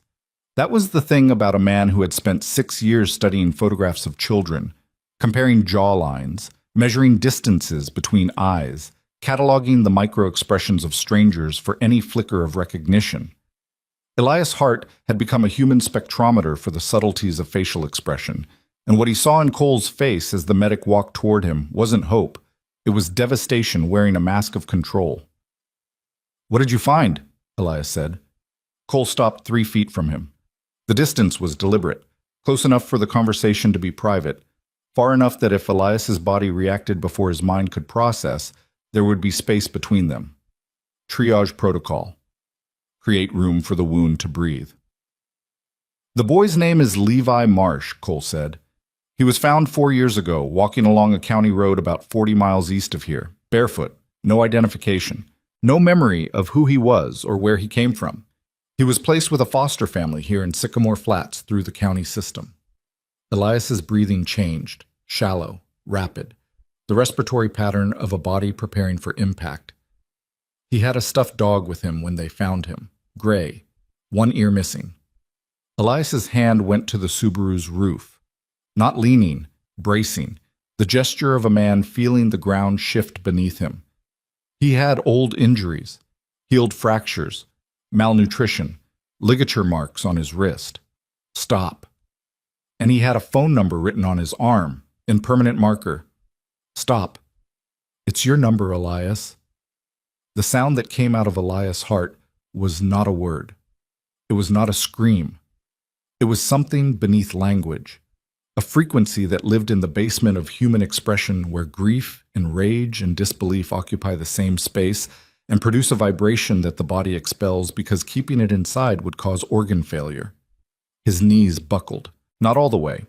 He caught himself on the car, his forearms pressed against the roof, his forehead dropping to touch the cold metal, and the sound continued, muffled now against the rust and paint, a keening that seemed to come not from his throat, but from his entire skeleton. Cole stood beside him and did not touch him. He had learned in the field that there are moments when touch is rescue and moments when touch is intrusion, and the difference is measured in seconds, and getting it wrong costs more than getting it right can save. Deacon appeared at the edge of the parking lot. He had been sitting on his bike, watching. Now he stood 10 feet away with his arms at his sides, his face carved from something harder than stone, his eyes locked on Elias with an expression that had nothing to do with suspicion and everything to do with recognition. He knew that sound. He had made that sound once, in a military hospital in Landstuhl, when they told him about Tucson, about what he'd done, about who had paid for his mistake. "Rhett," Deacon said quietly, "we need to move." Rhett was already coming out of the family services office, a manila folder tucked under his arm, Patricia Vollmer's backup copy of the original intake file. He crossed the parking lot with the stride of a man who had just received operational intelligence and was already converting it into a plan. His eyes swept the scene. Elias folded over the car roof, Cole standing guard, Deacon positioned at the perimeter. And he processed it in the time it took to cover the last 10 feet. Everyone. Diner. Now. They occupied the back booth at Mabel's like a forward operating base. Rhett spread the contents of the manila folder across the table. Intake forms, hospital records, a photocopied page from a sheriff's report, and a single Polaroid photograph of a boy in a hospital gown sitting on the edge of an examination table, holding a gray stuffed dog against his chest with both arms. Elias looked at the photograph and stopped breathing. Not metaphorically, his diaphragm locked, his chest froze. Cole watched the man's face go from red to white in 3 seconds and reached across the table and pressed his palm flat against Elias's sternum, applying pressure. Not medical pressure, but the kind of pressure that reminds a body it exists, that it occupies space, that the lungs inside it have a function that must continue regardless of what the eyes are seeing. Breathe, Cole said. Elias inhaled. The sound was wet, ragged, torn from a place that had been sealed shut for 6 years. That's my son, he said. That's Caleb. Nobody at the table challenged the statement. The Polaroid showed a boy with dark hair, dark eyes, a thin face marked by exhaustion and fear. And something else. Something that lived beneath the surface expressions, in the architecture of the bone structure, in the specific way the left eyebrow was slightly higher than the right, in the exact curve of the upper lip. It was the same face as the photograph on Elias's phone, aged by time, thinned by trauma, but unmistakably, irreversibly, irrefutably the same. Okay, Rhett said. His voice was quiet, but the authority in it filled the booth like pressure in a sealed chamber. Here's what we know. Caleb was taken 6 years ago. He resurfaced 4 years ago, 2 states away, with injuries and memory loss. He was found by the Garrett County Sheriff, taken to the county hospital, and placed in foster care through County Family Services. At no point during that process was he cross-referenced with the National Missing Children database. His file was sealed by the County Family Court at the request of County Commissioner Ray Dunham, who personally arranged his placement with his own nephew, Tom Dunham. He paused. Let the information settle. What that means, Rhett continued, is that either this is the worst case of bureaucratic incompetence in the history of child welfare, which is possible, or someone in this county deliberately prevented this boy from being identified and returned to his father. Who took him? Elias said. His voice was flat now. The grief had been metabolized, converted through some alchemy of adrenaline and fury into something colder and more focused. Who had him for those 2 years between when he disappeared and when he was found? We don't know yet. The injuries, the fractures, the ligature marks. Someone had him tied up. Someone hurt him. For 2 years. We don't know the timeline. I know the timeline. Elias's hand was flat on the table, fingers spread, pressing down so hard that the tendons stood out like cables. He was 7 when he disappeared. He was found at approximately 8 or 9. Someone had my son for at least a year, maybe 2, and that someone hurt him badly enough to break bones and leave scars. And then what? What? Let him go? Dumped him on a county road in the middle of the night, and the county just absorbed him like he was a stray? Nobody answered, because the answer was yes. That was exactly what had happened. Rhett looked at Cole. The phone number, his arm. 740 area code, Elias's number. Someone wrote it on Caleb's arm before he was found on that road. Whoever had him, or whoever helped him escape, wanted him to be able to reach his father. But nobody called it. The hospital documented it. Patricia said they tried it once, got a disconnected signal. Elias, was your number active 4 years ago? Elias's face contorted. I changed carriers. After Marin left. I couldn't afford the plan. I switched to a prepaid phone. Different number. His voice broke on the last word, and in the breaking was the specific horror of a man realizing that the universe had provided a lifeline, 10 digits written in permanent marker on a child's skin, and the lifeline had failed because of a $60 phone bill he couldn't pay. That's not your fault, Cole said. It doesn't matter whose fault it is. My son was 40 miles from here with my phone number on his arm, and nobody found me. Rhett closed the folder. The sound of the cardboard flap meeting the table was sharp, final. The period at the end of a sentence that had been building for 6 years. "We're going to the school," Rhett said. "Now?" Deacon asked. "Not to see the boy. Not yet. We go to the school, we talk to the principal, and we find out everything we can about Levi Marsh's enrollment, who signed the paperwork, what documentation was provided, whether anyone from the county has visited since the placement." "And Tom Dunham?" "After the school, we go to the house, we meet the foster parents, and we see Caleb." He looked at Elias. "But you don't go in first. Cole and I go in first. We assess the situation. We make sure the boy is safe, healthy, and not in immediate danger. Then, and only then, we bring you in. Understood?" Elias stared at him with eyes that were no longer the eyes of a broken man. They were the eyes of a father who had found the frequency, the exact wavelength of will and rage and desperate love that allows a human being to override every instinct toward collapse and become, instead, a force. "Understood," he said. The school was quiet at 10:30 on a Wednesday morning. Through the chain-link fence, Cole could see the playground, empty, the equipment still, the asphalt cracked and patched with tar that looked like stitches. A row of windows along the east side of the building showed classrooms in session. Small heads bent over desks, a teacher moving between rows, the universal choreography of public education. Rhett and Cole entered through the front door. The principal's office was at the end of a hallway lined with children's artwork, finger paintings, construction paper turkeys, a banner that read, "Sycamore Flats Elementary," growing together in hand-cut letters. The fluorescent lights hummed overhead, and the linoleum floor reflected their boots in dull, distorted shapes.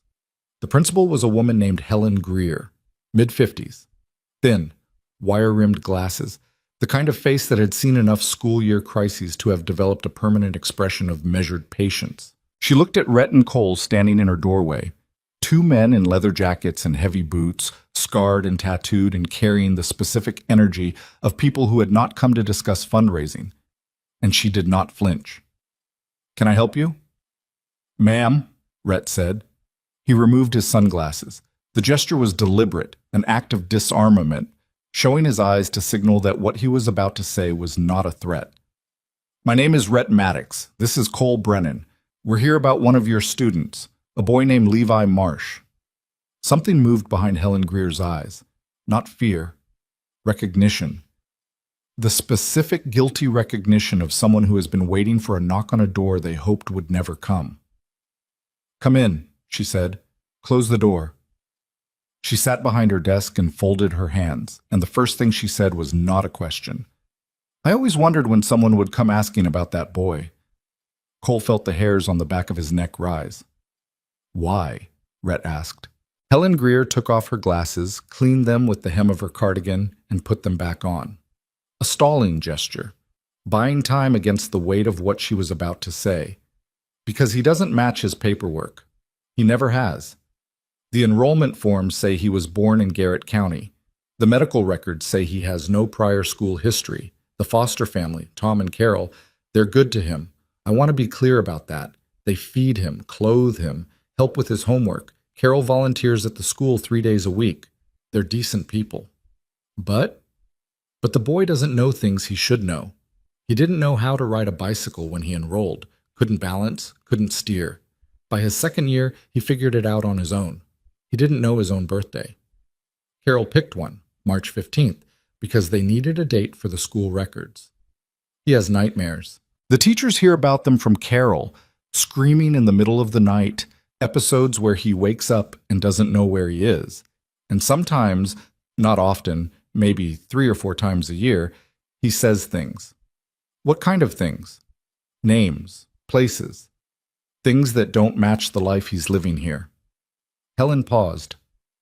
Last year, during a thunderstorm, the power went out in the classroom. The other children were startled, but fine. Levi crawled under his desk and put his hands over his head and wouldn't come out for 45 minutes. When his teacher finally coaxed him out, he was shaking, and he said, "Don't lock the door," just that, over and over. Don't lock the door. The room was very quiet. The clock on the wall ticked. Through the thin walls, Cole could hear the muffled sound of children's voices. A classroom reciting something in unison, the rhythm of collective childhood continuing 3 rooms away from a conversation that was dismantling the foundation of a boy's entire known existence. "You never reported this?" Cole asked. "To whom?" Helen's voice carried no defensiveness, only the flat, weary honesty of a woman who had calculated her options years ago and found them all insufficient. "I called Garrett County Family Services twice. Both times I was told the case was closed and the placement was stable. I called the county commissioner's office once, Commissioner Dunham, because his name was on the placement authorization. His assistant told me the matter had been handled and suggested I focus on my educational responsibilities." "You were warned off," Rhett said. "I was managed," which amounts to the same thing. Rhett leaned forward in his chair. "Ms. Greer, the boy you know as Levi Marsh may be a child named Caleb Hart, who was abducted from his home in Ohio 6 years ago. His father has been searching for him ever since. We have reason to believe that Caleb was held by an unknown person for approximately 2 years, subjected to physical abuse, and then found on a county road with his father's phone number written on his arm. The county placed him in foster care without checking the National Missing Children database, sealed his file, and effectively erased his identity. His father is sitting in a car outside your school right now." Helen Greer's hands, still folded on the desk, went white at the knuckles. Her lips pressed together. Behind her glasses, her eyes filled with something that was too controlled to be tears and too liquid to be composure. "I need to see him," Cole said. "I need to confirm the identification before we take any further steps." Helen stood. "He's in Mr. Kessler's class, 4th grade, room 107. They walked down the hallway in silence. Cole's boots on the linoleum, Helen's flats making no sound at all. The artwork on the walls passed by like frames in a film. Handprints in paint, crayon landscapes, a poster about the water cycle that someone had drawn with remarkable precision for a 9-year-old. Helen stopped at room 107. Through the narrow window in the door, Cole could see the classroom tech. 18 desks arranged in rows, a teacher at the whiteboard, and there, 3rd row, 2nd seat from the left, a boy. Dark hair, thin. 13 years old, but small for his age, carrying himself with the compressed posture of someone who has learned to take up as little space as possible. He was writing in a notebook, his left hand curled around the pencil the way left-handed children do. The same hand that had healed fractures documented in a hospital file 4 years ago. His face was angled down, but Cole could see enough. The eyebrow, left higher than right. The curve of the upper lip, the specific architecture of a face that had been staring at him from a cracked phone screen for the past week. Cole pressed his hand against the wall beside the door. His body needed an anchor. Because what he was looking at through that window was not just a boy in a classroom. It was the end of a 6-year search. It was proof that the system had failed so completely, so catastrophically, that a child had been swallowed whole by bureaucracy and indifference and one man's intervention, and the only people who had found him were a group of scarred bikers following the word of a 12-year-old girl. "That's him," Cole said. Helen nodded. She already knew. They didn't enter the classroom. They went back to the office, and Cole called Rhett on the phone, and he said 3 words. "Confirmed. It's Caleb." Through the office window, he watched the parking lot. He saw Rhett lower the phone. He saw Rhett turn to the Subaru, where Elias was standing with his hands on the roof of the car, his body rigid, his face turned toward the school like a man facing the sun after years underground. He saw Rhett say something to Elias, and he saw Elias Hart's legs give out. Not a collapse, a surrender. The controlled demolition of a structure that had been held upright by nothing but will for 6 years. His knees hit the asphalt, his hands slid off the car, and he knelt in the parking lot of a small-town elementary school in a town he'd never heard of 6 weeks ago. And the sound he made was silent, but Cole could see it in the shape of his mouth, in the convulsion of his chest, in the way his entire body seemed to fold inward around a center of gravity that had just shifted for the first time in 2,190 days. Deacon was beside him in 3 seconds, not touching, not speaking, just there, A wall of leather and scars positioned between a kneeling father and a world that had done everything in its power to keep him from this moment. Cole turned away from the window. "Ms. Greer," he said, "we need to call law enforcement. Real law enforcement, not the county sheriff, state police. And we need a family court judge who isn't connected to Ray Dunham." "I know someone," Helen said. "A judge in the next county, Judge Alderman. She handles family court cases, and she has no ties to Garrett County politics. I've worked with her on truancy cases." "Call her. Now. Tell her we have a possible abduction recovery with evidence of institutional obstruction. Tell her we need an emergency hearing to unseal the placement file and initiate a formal identification process." Helen picked up the phone. Her hand was shaking, but her voice, when she spoke, was steady. The voice of a woman who had been carrying a weight she couldn't name for 4 years and had just been given permission to set it down. Cole walked out of the office and down the hallway and out the front door and across the parking lot to where Elias was still on his knees. He crouched beside him, put one hand on his shoulder, felt the tremors running through the man's body like aftershocks, like the residual vibrations of a structure that has absorbed an impact too great to be processed all at once. "He's in there," Cole said. "Third row, second seat. He's writing in a notebook. He's safe." Elias lifted his head. His face was destroyed, red, swollen, streaked with tears and snot, and the raw, ugly aftermath of an emotion too large for a human face to contain.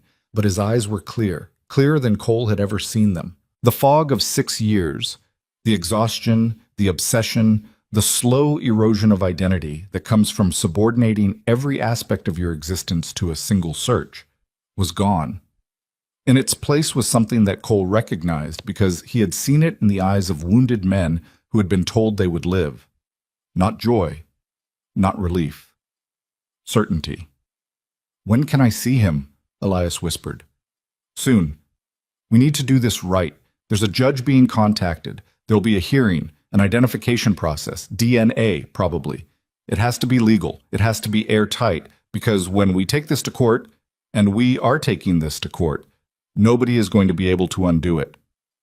I've waited 6 years. I know. A few more hours." "Cole." "Yeah." "He doesn't know me. He doesn't remember." Cole tightened his grip on Elias's shoulder. "Then you'll remind him." The next 4 hours were the longest of every man's life.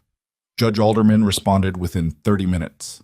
Emergency hearing scheduled for 3 o'clock at the county courthouse in Henderson, one county over, outside Ray Dunham's jurisdiction. Helen Greer provided the school's records. Patricia Vollmer drove up from Brenton with the original intake file, her hand shaking so badly she could barely hold the folder. Briggs compiled a digital package, Caleb's original missing persons report, the NCMEC entry, the Columbus PD case file, the comparison photographs, and transmitted it to the judge's clerk by noon. At 1:15, something changed. Sully, who had been stationed in the diner monitoring the street, called Rhett. 2 county sheriff cruisers just pulled into the school parking lot. Rhett's jaw tightened. "Who called them?" "Doesn't matter who called them. They're here. And I'm looking at a black SUV with county plates pulling in behind them, tinted windows, government tags. Dunham. That's my guess." Rhett turned to this group. Cole, Deacon, Elias, and Briggs, all standing in the feed store parking lot where they'd set up their mobile base. His face underwent a transformation that Cole had seen only twice before in 15 years. The shift from president to commander, from the man who managed disagreements and balanced competing interests to the man who prosecuted threats with the cold, systematic precision of a combat officer. "Cole, take Elias and Briggs, go to Henderson, get to that courthouse. Do not stop. Do not engage with anyone from this county. The hearing is at 3.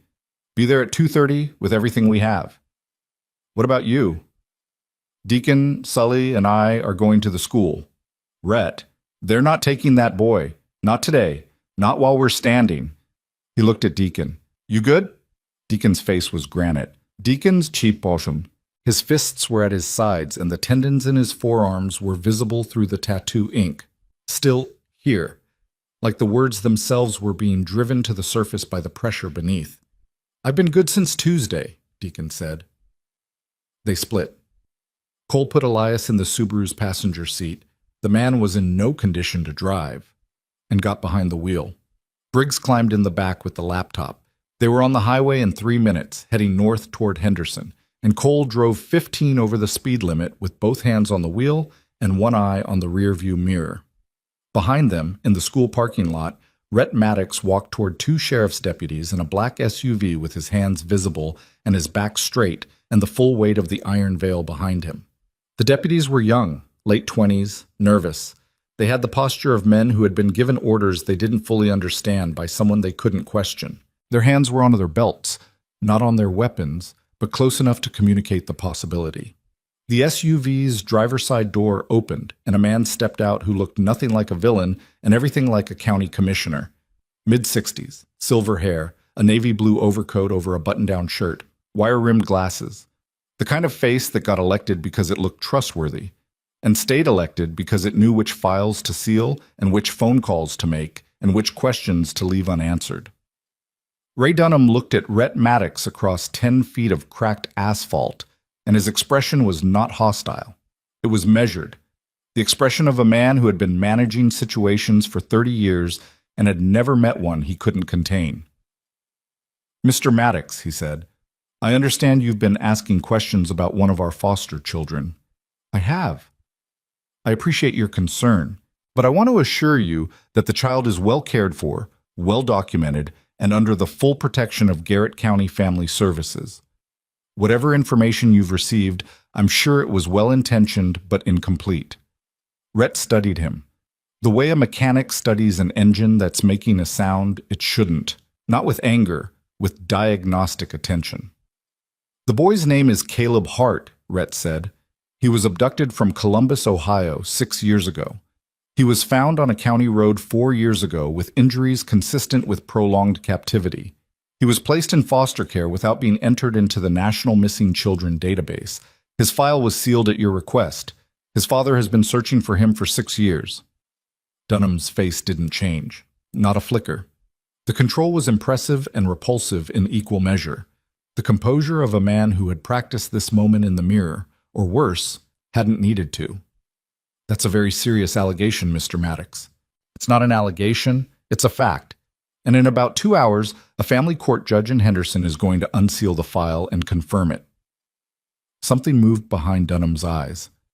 A calculation. A recalibration. The machinery of a man who had spent decades controlling outcomes encountering for the first time a variable he hadn't anticipated. "I'm going to have to ask you to leave the school property," Dunham said. "No." The word hung in the air between them. 2 letters. 1 syllable. The weight of a freight train. Deacon stepped up beside Rhett. Then Sully, his prosthetic hand clicking once against the zipper of his jacket. An involuntary sound, mechanical and precise, like the cocking of a hammer that didn't need to be pulled. "The boy stays in this school," Rhett said. "He stays in his classroom. He stays safe. Nobody removes him. Nobody transfers him. Nobody touches his file. Nobody makes a phone call until that judge in Henderson makes her ruling. And if anyone tries to move him before then, anyone, we will be standing in the way. And Mr. Dunham, with all due respect to your office and your county and your family name, you do not want us standing in your way." The parking lot was silent. The deputies exchanged a look. The wind cut between the buildings and carried the sound of children laughing inside the school, faint, innocent, impossibly distant from the confrontation taking place 30 yards from their classroom windows. Dunham looked at the 3 men in front of him, leather, scars, eyes that had seen worse than county politics and survived it. He was not a stupid man. He was not even, in the conventional sense, a cruel man.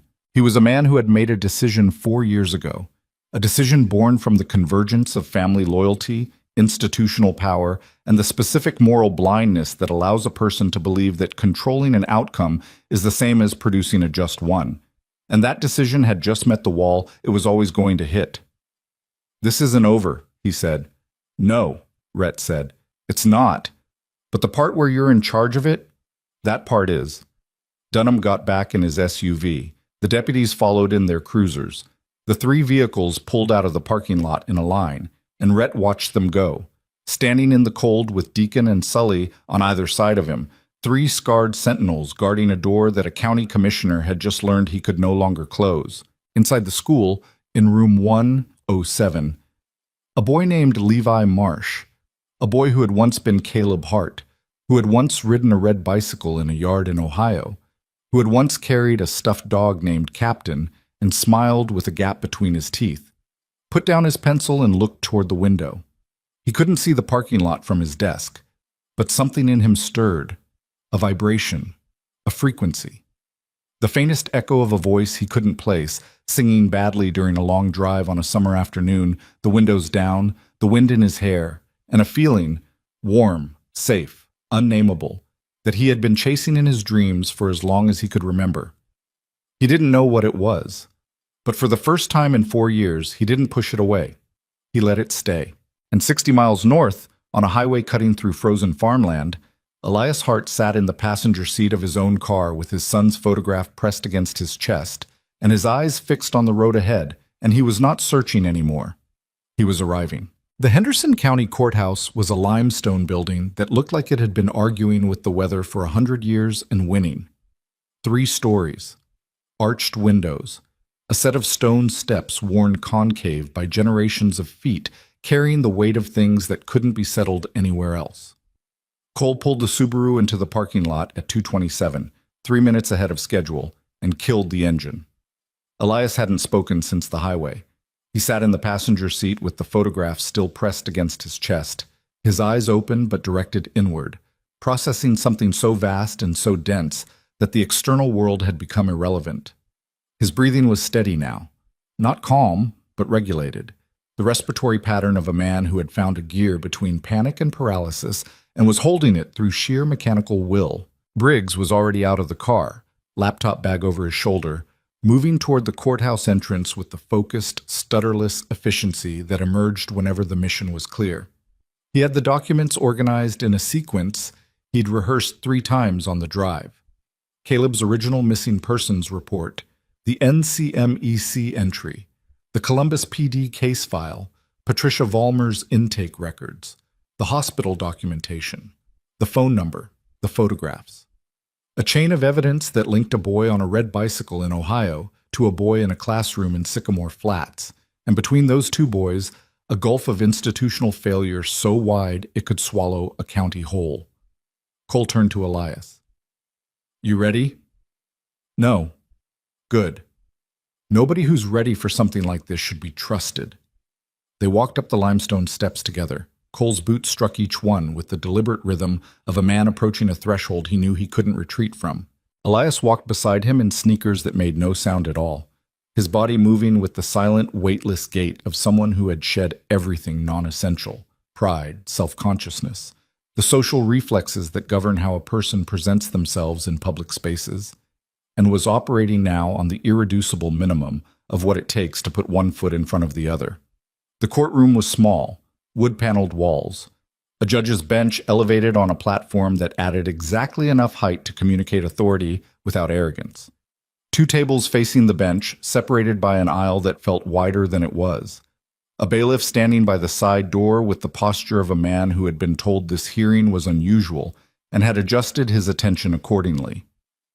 Judge Rita Alderman entered at 3 o'clock precisely. She was 62, tall, with short gray hair and a face that had been shaped by decades of adjudicating the space between law and justice, 2 territories that shared a border but spoke different languages. She wore no expression. Her eyes moved across the courtroom with the systematic attention of a person who reads rooms the way meteorologists read pressure systems, looking for the formations that predict what's coming. Patricia Vollmer was already seated. She had driven up from Brenton with the original intake file in a manila folder she held on her lap with both hands, as if releasing it might cause it to disappear back into the desk drawer where it had lived for 4 years. Her face was pale, and the skin around her eyes was red, but her posture was upright, the posture of a woman who had made a decision and was prepared to stand behind it regardless of the cost. Helen Greer sat 2 rows back. She had closed the school early, an act that would generate questions she was ready to answer, and driven to Henderson alone. She carried a folder of her own, school records, behavioral reports, The incident documentation she had compiled over 4 years of watching a boy struggle with memories he couldn't access and a history he didn't know he had. Cole presented the case. He spoke for 22 minutes without notes, laying out the chronology with the precision of a field report, clinical, sequential, stripped of emotion but saturated with detail. He started with Caleb Hart's disappearance in Columbus. He moved through Elias's 6-year search. He described the discovery in Sycamore Flats, the sealed file, Commissioner Dunham's intervention, the phone number written on a child's arm. He placed the photographs side by side on the evidence table, the 7-year-old on the red bicycle and the Polaroid from the hospital, and let the judge make the comparison herself. Judge Alderman studied the photographs for a long time. Then she unsealed the file. The contents confirmed what they already knew and revealed what they hadn't. Caleb Hart had been found on County Road 12 at approximately 2:15 in the morning on October 3rd, 4 years prior. The responding sheriff's deputy, a man named Harlan Weeks, had transported the boy to Garrett County General Hospital, where he was treated for dehydration, malnutrition, and multiple healed injuries. The attending physician had documented the ligature marks, the fractures, and the phone number on the boy's arm, and had recommended a full forensic evaluation and notification of state law enforcement. That recommendation had been overridden.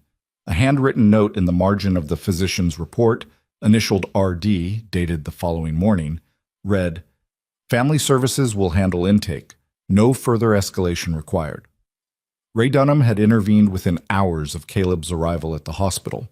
He had contacted the attending physician, the sheriff's deputy, and the Family Services intake coordinator. He had arranged for the boy to be placed with his nephew, Tom Dunham, and his wife, Carol, under the name Levi Marsh, a name that appeared nowhere in any database because it had been invented for the purpose of the placement. He had sealed the file through a family court order signed by a Garrett County judge who had since retired to a gated community in Florida. The reason for the intervention was not immediately clear from the file, but as Judge Alderman read deeper into the documents, a pattern emerged that was less conspiracy than cowardice. Ray Dunham's nephew, Tom, and his wife had been trying to adopt for 7 years. Every agency they'd approached had either denied them or placed them on waiting lists that stretched into abstraction. Tom Dunham had asked his uncle for help, and when an unidentified boy arrived at the county hospital with no name and no history, Ray Dunham had seen an opportunity to solve his nephew's problem, quickly, quietly, and without the bureaucratic entanglement of a proper identification process that might reveal the boy belonged to someone else. He hadn't known Caleb was abducted. He hadn't cared to find out. He had simply looked at a child without a name and decided that the path of least resistance was to give him a new one. The judge ordered an emergency DNA test. A technician from the state crime lab arrived within the hour. Judge Alderman had called ahead. Cheek swabs were taken from Elias in the courthouse. A second set would be collected from the boy at the school the following morning, under supervised conditions. But everyone in that courtroom already knew what the results would confirm. The hearing concluded at 5:40. Judge Alderman issued 3 orders: the immediate unsealing of Caleb Hart's placement file, the suspension of the Dunham-Foster arrangement pending investigation, and the referral of Commissioner Ray Dunham's actions to the State Attorney General's office for potential charges of obstruction and interference with a missing persons case. She also issued a 4th order, one that wasn't legally required but was, in Cole's estimation, the most important thing that happened in that courtroom. She authorized a supervised meeting between Elias Hart and his son. The meeting was scheduled for the following afternoon, not at the courthouse, not at the school, at the Dunham residence in the presence of a state-appointed social worker, Principal Greer, and Cole Brennan, who Judge Alderman had designated as an informal advocate after Patricia Vollmer testified that the Iron Veil had conducted the search that every official agency had failed to perform. That night, nobody slept. Rhett, Deacon, and Sully had held the school until 4:30, when a state police cruiser arrived to relieve them. Dispatched by Judge Alderman's office after the hearing, the 3 of them rode back to Sycamore Flats in the dark, their engines cutting through the frozen silence, and met the others at the diner, which Darla had kept open past closing because she understood, without being told, that the men who had come to her town were not finished with what they'd started. They occupied 2 booths and a section of the counter. Coffee was poured and refilled and poured again. Darla made sandwiches that nobody ordered and placed them on the tables without comment. Roast beef, white bread, yellow mustard, the universal language of sustenance without ceremony. Elias sat at the counter with his hands wrapped around a mug, staring into the coffee the way he had once stared into playgrounds, searching the surface for something that might confirm he wasn't dreaming. His face had changed. The hollows were still there, the exhaustion still carved into every line and angle, but the architecture had shifted. Something structural had been reinforced. A load-bearing wall that had been cracking for 6 years had been braced, and the whole edifice was standing differently because of it. Cole sat beside him and ate half a sandwich without tasting it. "What do I say to him?" Elias asked. "Whatever comes. He doesn't know me. He doesn't remember his own name. How do I tell a 13-year-old boy that everything he thinks he knows about himself is wrong?" Cole set down the sandwich. He thought about Marcus, about the backpack in the drainage ditch, about the 15-year-old brother who had walked to a gas station and never come back, and the 19-year-old brother who had never gotten the chance to search. "You don't tell him everything is wrong," Cole said. "You tell him where he started. You tell him where you've been. And you let him decide how much of that he's ready to carry. What if he's not ready? Then you wait. You've been doing that for 6 years. You know how." Elias looked at him. "I don't want to wait anymore." "I know, but the waiting isn't over, Elias. It's just changed shape. You're not waiting to find him anymore. You're waiting for him to find you. And that's a different kind of patience, harder in some ways. But the difference is, this time you'll be in the same room when it happens." The diner was quiet. Outside, the Harleys sat in a row along the curb, frost forming on their seats and handlebars, chrome going dull under a sky that had cleared just enough to show stars. The neon sign in the diner window, open in red, Mabel's in blue, threw color across the sidewalk and the parked motorcycles and the faces of the men inside, painting everything in the dual hues of urgency and rest. Deacon sat alone in the last booth, his back to the wall, a cup of coffee untouched in front of him. Cole walked over and slid into the opposite seat. They sat in silence for a while, the kind of silence that exists between two people who have shared enough that words have become optional, a silence that carries its own information, its own comfort, its own weight. "You want to talk about Tucson?" Cole asked. Deacon's jaw tightened, then relaxed, then tightened again, the muscular equivalent of a man opening and closing a door he'd kept locked for years. "Tucson was a kid," Deacon said. His voice was barely above a whisper. 5 years ago. A woman came to the chapter out there, said her neighbor was watching her daughter, said she'd seen him take pictures. We didn't check, we didn't verify, we just went." He paused, his hand flat on the table, curled into a fist so slowly that Cole could hear the tendons shift. Turned out the neighbor was her ex-husband. The girl's father. He had joint custody. He was taking pictures because it was his daughter's birthday, and he'd missed the last 3. "What happened?" "We scared him bad enough that he moved, changed his number, dropped the custody case. His daughter didn't see him again for 2 years. Deacon looked up, and in his eyes was the specific devastation of a man who had hurt an innocent person and could not undo it. "We were supposed to protect a kid. We destroyed a family instead. That's why you push back on Elias. That's why I push back on everything. Because being wrong about a predator means some creep gets away, but being wrong about a father—" His voice broke.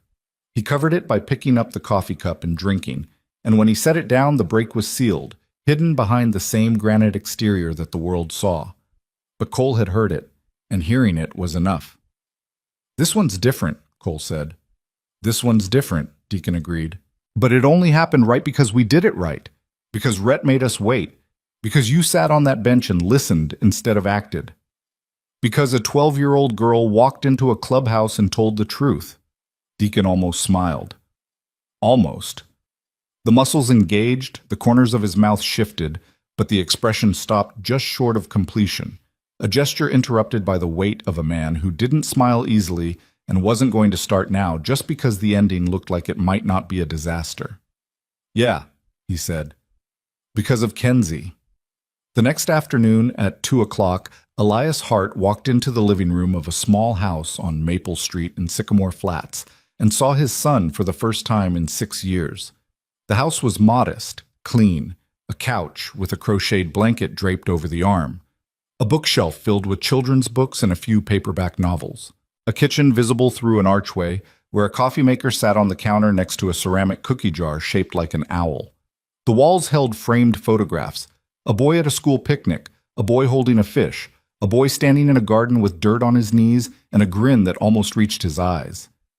Carol Dunham sat in a chair by the window, her hands in her lap, her face the wreckage of a woman who had spent the last 24 hours learning that the child she had loved and raised for 4 years had a history she never knew and a father she had never been told about. Tom Dunham was not present. He was at his uncle's house, dealing with the legal and familial consequences of a phone call that had been made on his behalf 4 years ago without his full knowledge or consent. Carol's eyes were red. She had been crying. She would cry more before this was over. The state social worker, a woman named Diane Chen, composed, precise, carrying the professional warmth of someone who had supervised reunifications before and understood that they were never what television made them look like, stood near the doorway with a clipboard and a gentle, watchful expression. Helen Greer stood beside her. Cole stood by the front door, close enough to intervene, far enough to give the moment room. And in the center of the living room, sitting on the edge of the couch with his hands between his knees and his dark hair falling across his forehead, was a 13-year-old boy who had been told that morning that a man was coming to see him, a man who believed he was his father. Caleb, Levi, the boy, looked up when Elias entered the room. His eyes were dark and wary and ancient in the way that children's eyes become ancient when they have been forced to process things that children should never have to process. He didn't stand. He didn't speak. He sat on the couch and looked at the man in the doorway, and his body was very still, and his face held an expression that was not recognition and not rejection, but something in the vast, uncharted space between a listening, a waiting. The posture of a boy who had learned to let things come to him rather than reaching for them, because reaching had never once given him what he needed. Elias stood in the doorway for a long time. His hands were at his sides. His chest rose and fell with breaths that were too deep, too deliberate, the controlled respiration of a man fighting the impulse to cross the room and gather this boy into his arms and never let go. He didn't fight it because the social worker had told him to wait. He fought it because he understood, with the intuition of a father who had spent 6 years learning the cost of desperation, that this boy needed space more than he needed a stranger's embrace.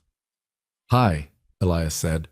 The word was small, ordinary, the most common greeting in the English language, spoken billions of times a day by billions of people who never thought about it.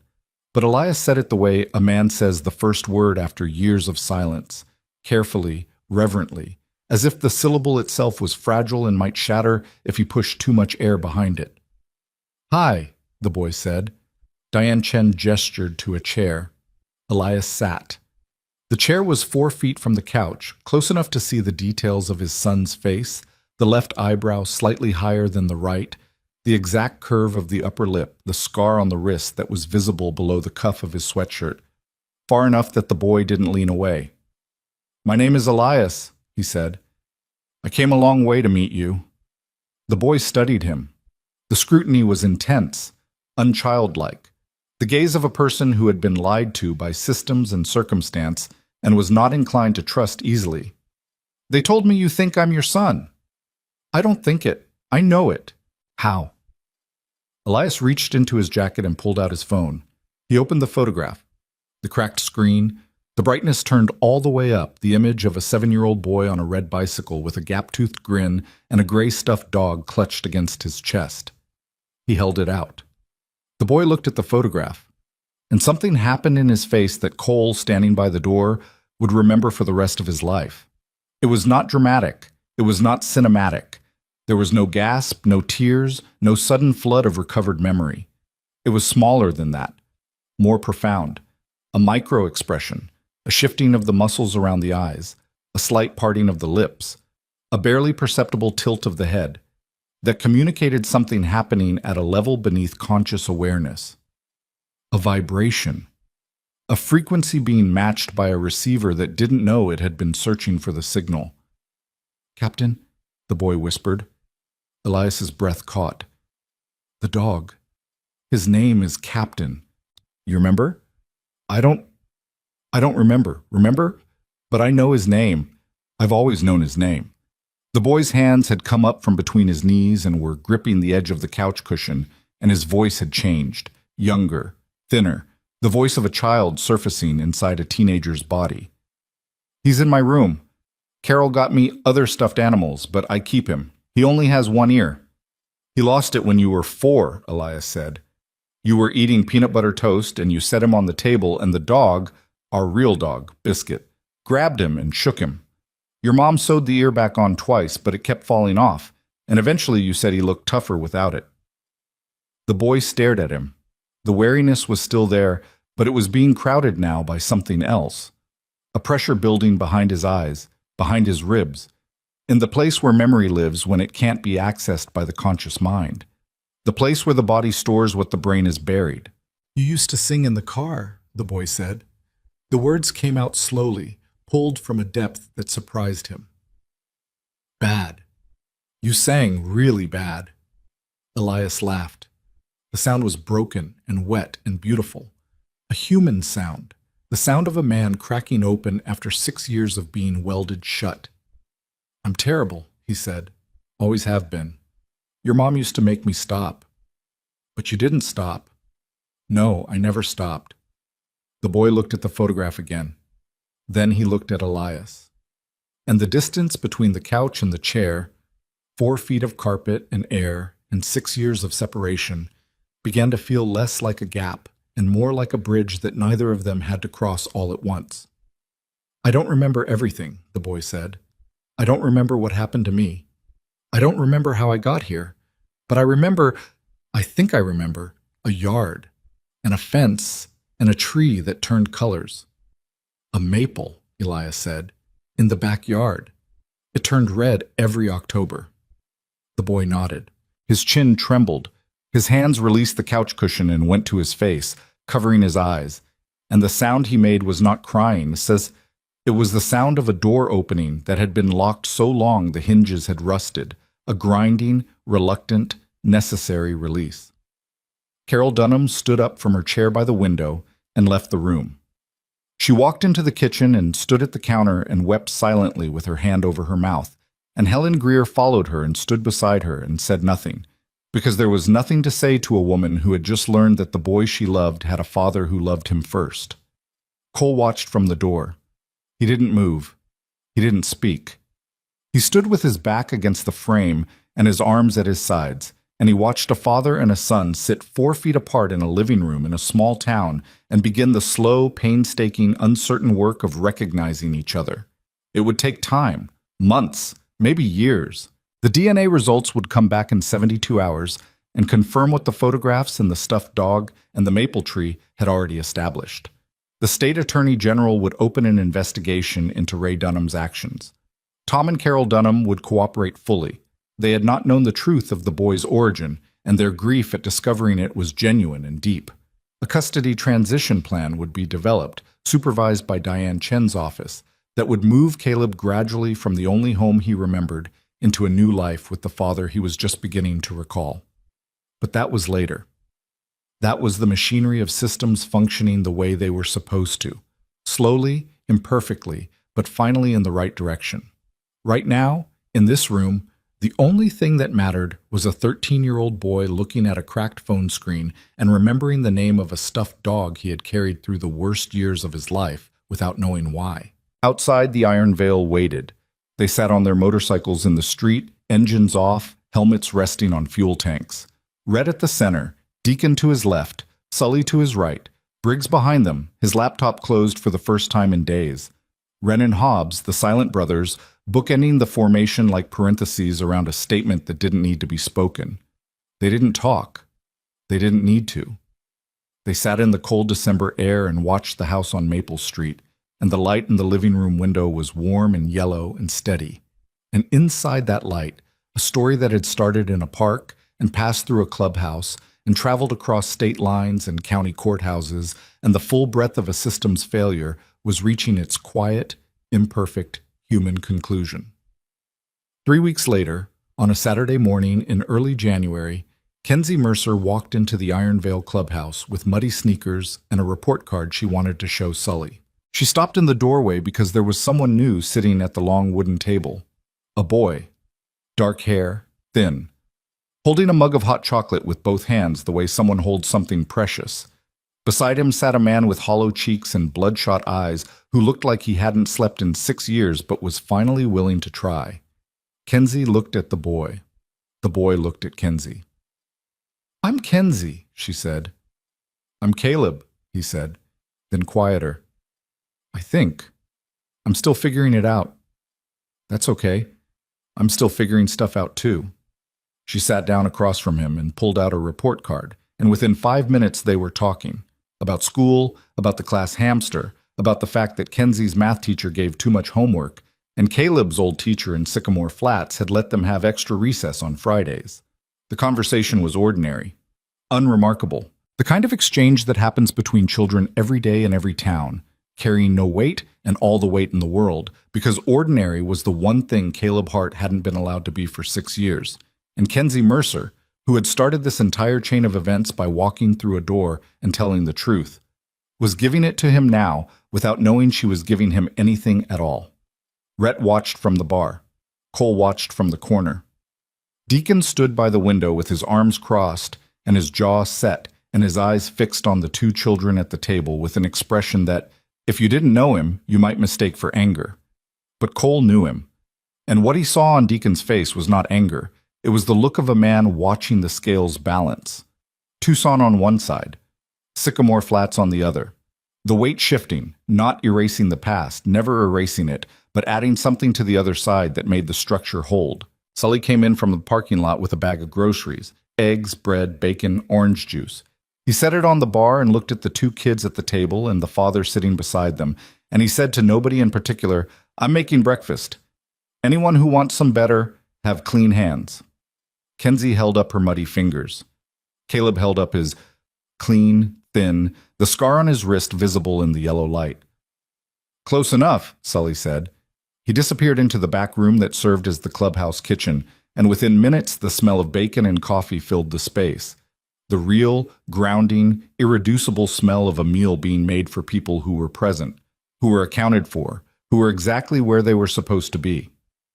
Elias sat at the table and watched his son talk to a 12-year-old girl about hamsters. He didn't speak. He didn't need to. His hand rested on the table 3 inches from Caleb's elbow. Not touching, not reaching, just there. Present. Available. A hand that had held a phone with a cracked screen for 6 years, scrolling through photographs, comparing faces, searching, always searching. The hand was still now. And outside in the gravel lot where the frost was just beginning to melt under a pale winter sun, the motorcycles sat in their row, chrome catching the light, engines cold, exhaust pipes silent. They would roar again. They would carry their riders down highways and through towns and into whatever darkness came next. That was what they were built for. That was what the men who rode them were built for. But this morning, the engines were quiet. The road could wait. The cold could wait. Everything that the world had waiting for them. The weight and the grief and the endless, grinding persistence of being men who carried damage and called it purpose, all of it could wait. Because right now, in a clubhouse that smelled like bacon and motor oil and old leather, a boy who had been lost was eating breakfast with the people who had found him. And the toughest men in Harlan Falls, scarred, broken, imperfect, tattooed with the evidence of their own survival, sat around him like a wall that the world would have to come through to take him again. And the world this morning knew better than to try.